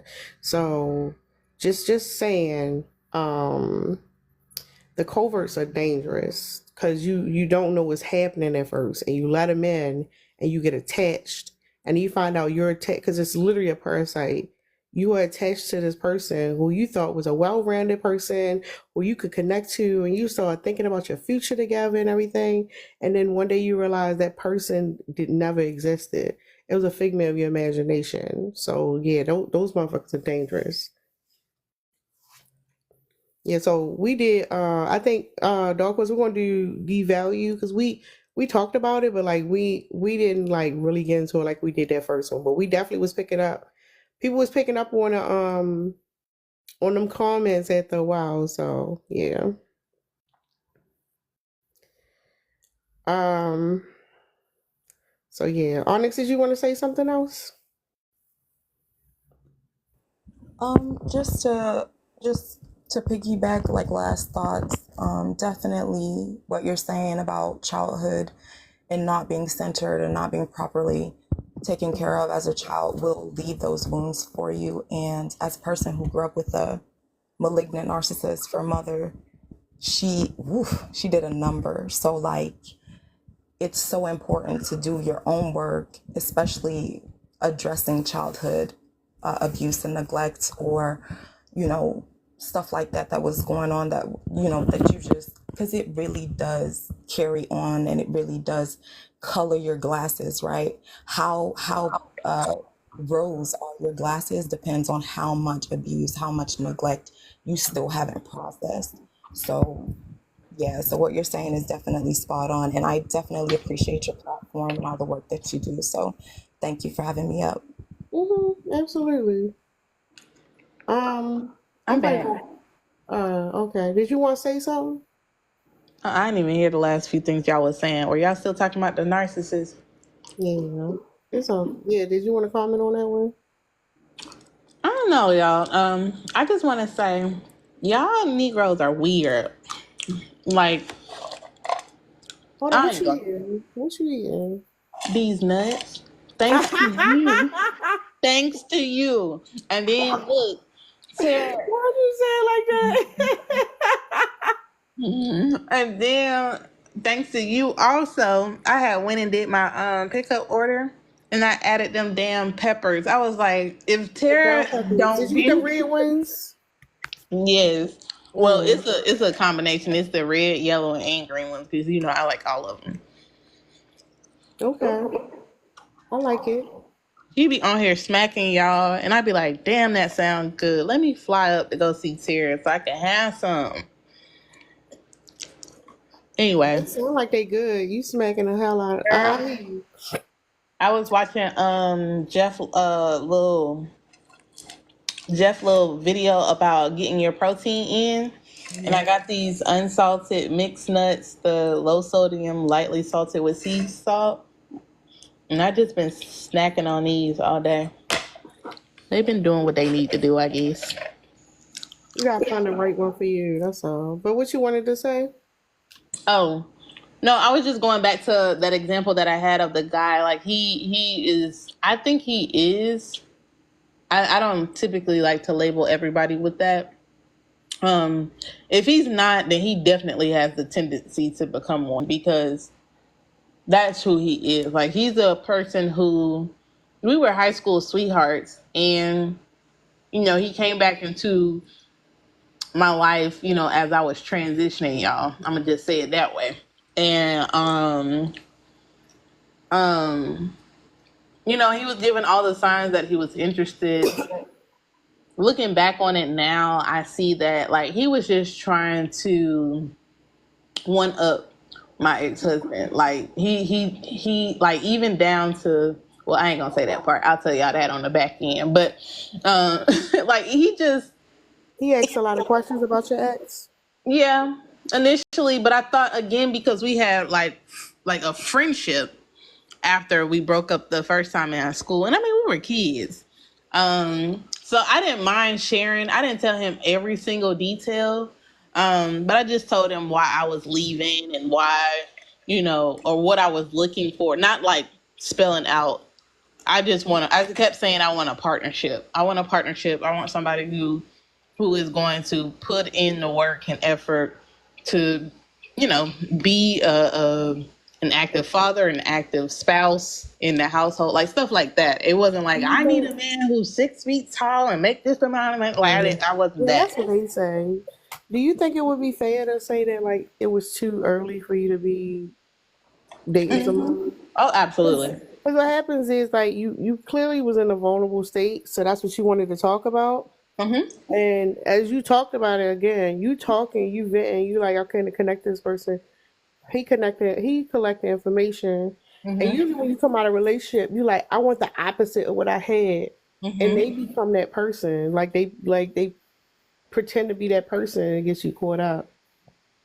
Yeah, until he started doing things that didn't really fit what I wanted, right? Like, so as you know, like I had my daughter at that time. Like, I wasn't actively looking for somebody to fill in her dad's shoes, even though I still can go on about my complaints about him in that department. But like when he does step in and do what he needs to do, like it is what it is. I didn't need for somebody to come in and try to fill those shoes for her because I knew that I had her if nobody else did.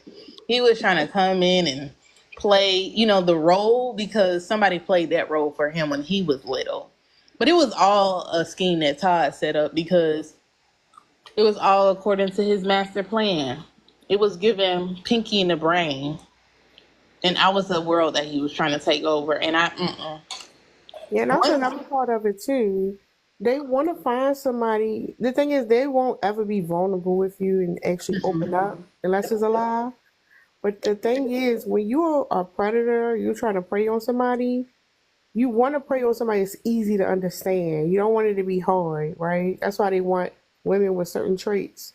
But they also want somebody who has the same similar trauma as them. They don't want somebody who's dealing with something they can't understand. They literally want to find somebody, oh, this resonates. Because then they know how to use it against you. yeah, Yeah. and so I'm glad, even though I did jump the gun with that. I'm sorry, the pew pew with You that. already said it now. um, I was able to at least stay in my right mind enough to not solely depend, right? Because another thing that he was trying to do is like financially take over. So he was like, "Oh, I know you want to leave, um, and get out of there. So let me buy you this house or let me get you this apartment," like helping me like in little ways that way. And that's the part that's very conniving, right? Because now you're talking about somebody's livelihood. There's no way in the world, knowing the type of parent that I am, that I would ever place myself in a predicament to like have myself out on the street or have my daughter without a roof over her head. So a lot of things are tempting, and they throw that bait out at you because they know that those are things that you want to provide, not only for yourself but for your children. But I'm so grateful that before he even came around and got in the picture, I was aligning myself up to have those affairs in order so that I didn't need to rely on anybody. And, by the grace of the universe, I've been able to, in my hard work, because I'm not going to ever discredit myself, I was able to get the place that I'm in right now, and I haven't missed a beat. I haven't missed a payment. I've been able to successfully live over here. We've had food, water, all the things that we need. And it has by no means been easy, but I've definitely made it. But those are just the little of the baits, the little pieces of bait that they throw out to see if you're going to bite down on it. And come to find out, like he's very abusive financially. I look at the way he treats his family members. So, you know, Yeah, he was trying to get total control over you. listen. Once he got the information that he needed, the meat and the potatoes of it, he knew where to go from there. And I'm so grateful that I was not, that's no shade to anybody else who's had to do those things, but I'm so grateful that I didn't have to rely and depend on him in that way, because that's how they get you. And then you get stuck in situations. I That's was, why. That's why they actually like single mothers. They say they don't, they but like, do. yeah, they like single mothers for that reason. They do.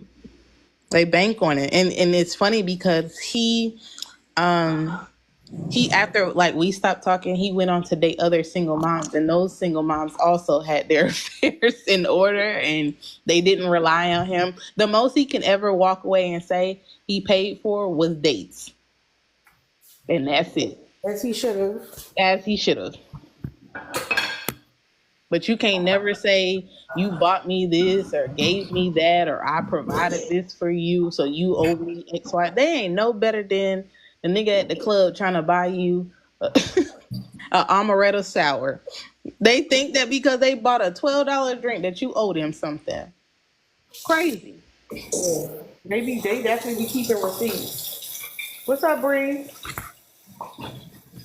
Hey, you guys. Hey, Tara. Hey, Allie. How y'all doing? You good? Well, I'm not feeling good, but I'm good. I don't feel good either, but I'm here. Oh, man. Y'all so good. It's the kids. The kids be getting us sick. You know what time it is this year? Yeah, facts. Facts. Dang, that's so true. Uh, y'all been spitting as usual. Love the topic. It's just so funny how they making women like be psychologists on the low. Like all of us have to have like some type of psychology degree to deal with these niggas. Like, why they gotta, why we gotta learn how to diagnose narcissism? Like we gotta learn how to diagnose like, sociopathic, behaviors and bipolar. I mean, come on. Like, this is so weird that we have to really go through all of this to deal with a man.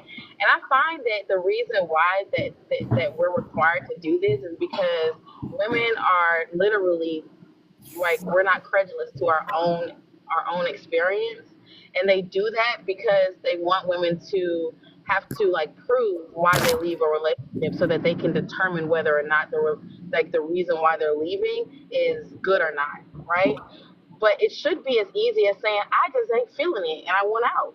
Like it should be no reason why women are forced to be in these relationships once they're no longer serving them, because that's all that abuse is. Like the fact that we have to, because I mean, think about it, y'all. Like, let's just be honest. The women like myself and like Allie who have been in relationships with narcissistic men, we can do the whole hindsight 2020 thing and be like, oh man, we saw red flags from the beginning. But at the end of the day, like these situations are so, I don't know how to explain it. It's like they're so nuanced that in the moment it's very hard to know how, like, where the string will lead us when we pull on it, if that makes sense what I'm saying. And so in the moment they expect us to know, like, have like men like 20 steps ahead, when in reality no one can clock it. I mean, look at the fact that we be watching mystery movies, y'all. We be watching mystery movies, books, television series, and it may be an hour long that we're watching a movie, but we still didn't know until the last 5, 15 minutes what was going to happen, and that's just 10 minutes into the future. I mean, 2 hours into the future. How are we supposed to know this ahead of time? And I feel like the reason why they're doing all of this is because they're trying to say to women, you aren't allowed to leave. Once you agree to be in a relationship with a man, you're supposed to stay. And we're going to create all this red tape, all this excuses for you to like, like prime example, I could be in a relationship with an abusive man, right, and had no idea, but their response is going to be like, I know that there had to been just one red flag, you must have overlooked it. It has to be your fault because there must have been something he did, said, or whatever that gave you some type of inclination that he was going to drag you through the mud. But their response is, it's your fault, so put up with him. Whenever they say pick him, they meant, or you picked him, they mean, well, you decided to get in a relationship with him. Now you want to switch up and change your mind. That's an issue. That's the problem. But the reality of it is, it should never be that. Women should always be ready to leave. Always have a go bag and leave whenever it doesn't suit you. And you don't have to explain that shit to nobody, period. Like, if it don't feel good, slide. Yeah, so I know for a fact you can clock it. The reason why this has always been a personal issue for me, and I explained this the other day. Like, I didn't know this was what I was looking for, but it's what I found when I went to. So I went to school for psychology to unlearn some of the like horrible things that was going on in my family and figure out what the fuck was going on, right? And the thing is, what I'm realizing is patriarchal thinking, patriarchy in itself is narcissism, which is why earlier I meant to ask you earlier when you said, you don't want to diagnose anybody, but like that's part of the problem too, because when it comes to psychology and psychiatrists, it's still male dominated, and they're telling us that only 1 to 2% of the population has narcissism. That we all know that's bullshit. That's bullshit. And the thing is, you can clock it. It literally is patterns in people's behavior. And and I think what you're saying is valid, Bree, based on the population. So like if I'm a man talking to women, yeah. If there's a woman talking to other women, I'm like, oh, this is how you clock somebody with patriarchal behavior. It could be a man who has this toxic thinking. It could be a woman that's a pick me. It's all rooted in narcissism. It's all rooted back to the ego. It's all rooted to you're fragile because you're putting a mask on. Like we have a whole system built around it. A long time ago, I made a video about how when I was talking to my son about why you have some people come online and say harmful things, like why people can say harmful things to black people online, and that ties in with like the whole scapegoat. Um, what is it? A scapegoat golden child syndrome thing. Like it's all connected. That's how society works. You have certain things that happen at the top and it trickles down. We replicate the system that raised us. Okay, but here's my just for clarity. I want to make sure I understand what you're saying, Tara. Because okay, this reminds me of a conversation that was on Pubs Live a while ago. A man was like, women do have stronger intuition than men, and this is the reason why he doesn't understand why women are falling for um, abusive men, because he feels like women just are stronger or mentally stronger or smarter than women. I mean, than men. So that means that when women are falling for abuse, it must be their complacency that's putting them in the situation, and not because they didn't view it. And I find that to be like that's a lot of men use that tactic as victim blaming, similar to like back in the day. Like there was this man who said, it was a politician. He said that women don't get pregnant from grape because there's a way that they can shut that ish down. I know y'all heard that. So this is my point. I don't I in order to say that women are able to clock men's narcissistic behavior, it's almost tantamount to saying that it must be her fault for being complacent. So here's what I'm asking No, you, but Tara. that's Are not you what I'm saying saying. No. right? So But so here's the here's thing. my question. Go ahead. Okay, this is my specific question so I can make sure I understand what you're saying. Are you saying that women are capable of seeing the red flags, or are you saying that they do see the red flags and they just go along with it? Which one are you saying? So I think based on the question you asked me, you kind of simplifying what I'm saying. I got a 15-year-old son who I've been teaching about how to clock manipulation since he's been a young child. Is the thing is when it comes to narcissistic traits, we all got it in us. Nobody is exempt. Everybody has the shit in them, right? But you can be somebody who could be like, oh, this is a problem. I can reflect on it and I'm trying to do something about it.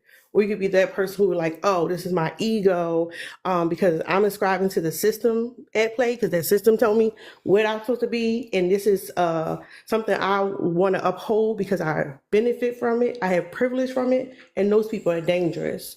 So it's not necessarily just men. It end up being men because men have privilege. Just if we were talking about race, it would be YT people. That's why I did a lot back a while ago on light skin privilege, because that's where my own ego would come from. So like it's in all of us. But what happens is when it comes to your ego, are you willing to stop and listen and accept that the world does not revolve around you? Are you actually for community? Do you actually give a fuck about people outside of yourself? Or are you going to resort to self preservation?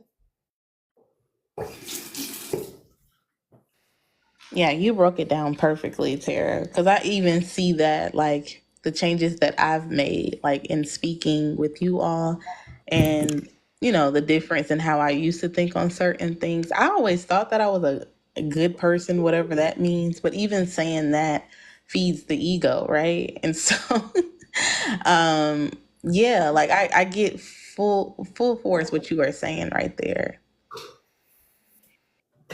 Okay, so I want to respond, but Tara, I know this is probably gonna get on your nerves, but my audio is going in and out, so I didn't hear all of what you said. Can you please? I'm so sorry, but can you please give me that again?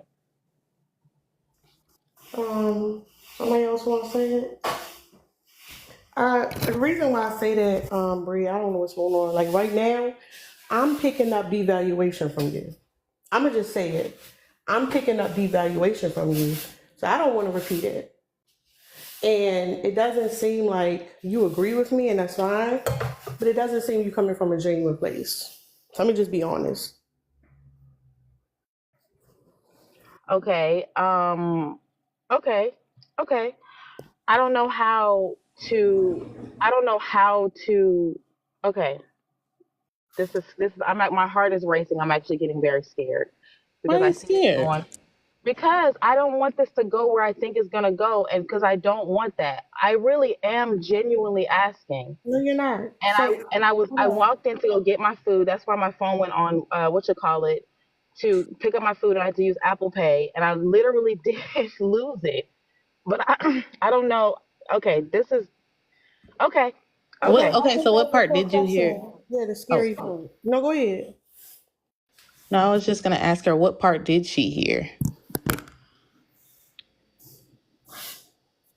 Yeah, so what I heard was in the beginning, because I got out the car. I shouldn't have, I don't know. I got out the car when you were saying you taught your son how to pick up red flags, and you said there are patterns, and then I'm not gonna hold you, like I lost some of it, and then I walked in at the end where you were saying like you need to have a more communal like idea of like coming in from it, like not isolating yourself or thinking mainly about yourself, but thinking about it from like on a communal level. But I couldn't tie the two together because it was a part of the middle that I missed. So And like, do you understand that these traits can be carried both by men and women? Because that's a part of what she said. yes, yeah, I know. Oh, yeah, that. Thank you, thank you, Ellie. I did hear that. She's Okay. absolutely correct. Yeah, I Okay. agree with that. I agree So with that. essentially, at the end of it all, then, even if you didn't hear, then you can gather from the pieces that you did hear that in no way, shape, or form is Tara ever going to victim blame or make it seem like women carry this magical power of being able to decipher who is going to be harmful and who's not. We all have it in us because of the society that we live in. Do you understand that part? Yes, I understand that. Yeah, so that's essentially what she was saying. So, she has a son, I have a daughter. We're both doing the same type of work for each other because we understand that both her son and my daughter is going to in some way receive on the end of it all these toxic traits, and we're working now. Her son's a lot older than my child, but we're working on it now to combat those traits because they have the ability to stick, whether you're a boy, a girl, or whatever in between. Yes, I understand, and I'm not trying to say that, Tara. I'm not trying to say that you're victim blaming. I'm not. I'm asking for clarity because I've heard the same talking points, not from you, but from people who've had the same talking points, but it led to that being the climax of their point. And so Hmm. that's the reason why I was asking for clarity. I'm not trying to devalue. I'm not coming off in I'm disingenuous. I also, that is not. I want y'all. But let me just say this. I want you guys to know how much respect I have for you guys and how much I like. This is the reason why do you and y'all spaces I'm only comfortable in because we do share the same ideas. But Hmm. that, but I still want to make sure that I understand them by asking clarifying questions. And so that's my goal always. That's my goal always. But Okay. Can I ask you a question? What did you mean by you was afraid? because I don't like confrontation, and I really don't like confrontation when I don't know how I ended up in it. Like, I'm more comfortable if I know that, that I'm doing this on purpose, and because I'm 2 steps ahead of it, because I know, okay, if I say this, I'm going to trigger this statement. Then when she makes that statement, I'm going to have something to back it up. But if I get in a confrontation that I didn't mean to do it in, I'm not ahead. So then I don't know what to say. You know what I'm saying? I'm taken off guard. A, and then B, I don't want to be in a confrontation with y'all, because honestly, this is one of the safest space that I'm in, and so that'll dwindle me down to, like, basically nobody that I'm comfortable on the panel with, and I don't want to lose the space. So So it's an emotional, like, it's an emotional investment for me to lose in this confrontation. A, and then B, I don't know how to gain back my balance because I'm taken off guard. So that's why my heart's racing. okay, um, so here's the thing. Uh, there are going to be times where you're going to disagree with people. There's going to be times where there's going to be pushback, and there's going to be times where, like, whatever part of your mass is coming apart, you're going to feel that type of way. We all go through it, but if you run away from confrontation, that's essentially saying you're running away from working on yourself. Like, that's part of the process. Working on yourself, like, actually, like, undoing the damage that has been causing you over the decades of your life, over in the systems that have been in place for thousands of years. Um, that's not something you're gonna be able to just have a conversation with. It's gonna be sometimes where it's gonna feel uncomfortable. But when you say, "Oh, I feel scared," that's not because anybody up here did anything to make you feel afraid. That's you feeling some type of way. Yeah, no, and that's me taking, no, I never, I would, I no, why, I would never say that. Like, me being scared is not your responsibility. It's not your responsibility to tiptoe over my feelings. I just wanted to be transparent on how this is making me feel. This is, and maybe I probably shouldn't be that transparent when having this conversation, especially on this platform. That is something I do struggle with, is oversharing. Um, Well, my and I question mean, is, hold up. Is it possible that because we disagree, you were devaluing what I said? no, I didn't know if we disagreed or not. I was asking for clarity. That's why I asked the question. I didn't know if I disagreed or not because I didn't understand fully of the full scope of your point, which is why I was asking a clarifying question. I didn't say that I disagreed. I just needed to understand what the point was so that I can know whether I agree or not. Okay. Can I say something, Tara? And then Yeah, go I'm ahead. gonna let you go. Because you was about to leave until I started talking. Bree, I just want to encourage you to, how do I want to say this? It's good to get pushback sometimes because it does try to make you see if your position or the stance that you take is really yours and not of someone else's that maybe have told you things. But also, and I'm just going to throw a little personal in here. The reason why I keep coming back to listen to Tara is not only because I like her, but I like how she challenges that very thing I just said. That I like how she does it. Like, um, a lot of people, they try to deem Tara as a terror. I don't like it, and I've been very open and adamant about it. I don't like it. I think Tara is a smart woman, and I'm not trying to glaze her right now, but this is stuff that I've already told her personally. I think that she's very smart. She's very educated on a lot of the topics that she talks about, from, the psychology of it all to children. And she's even pushed back on just some of the things that I've even said, even today. And I'm able to hear her out, even though she's challenged a lot of foundational thinking that I've had for a while. And so I don't feel uncomfortable, or I don't feel, even if she may seem to be like abrasive or aggressive or assertive or whatever other angry black woman trope or term that people try to label her as. I'm not saying you did that. I'm just saying just people in general. I don't take it as an issue because she knows what she's doing as far as like helping us grow and do the work. So I think the field that she's in right now is perfect for her.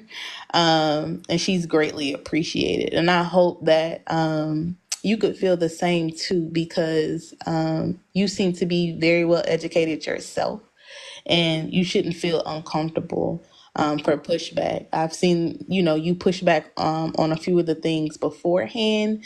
And it does seem like you're a bit fearful of what the reaction is going to be, but you safe here, baby.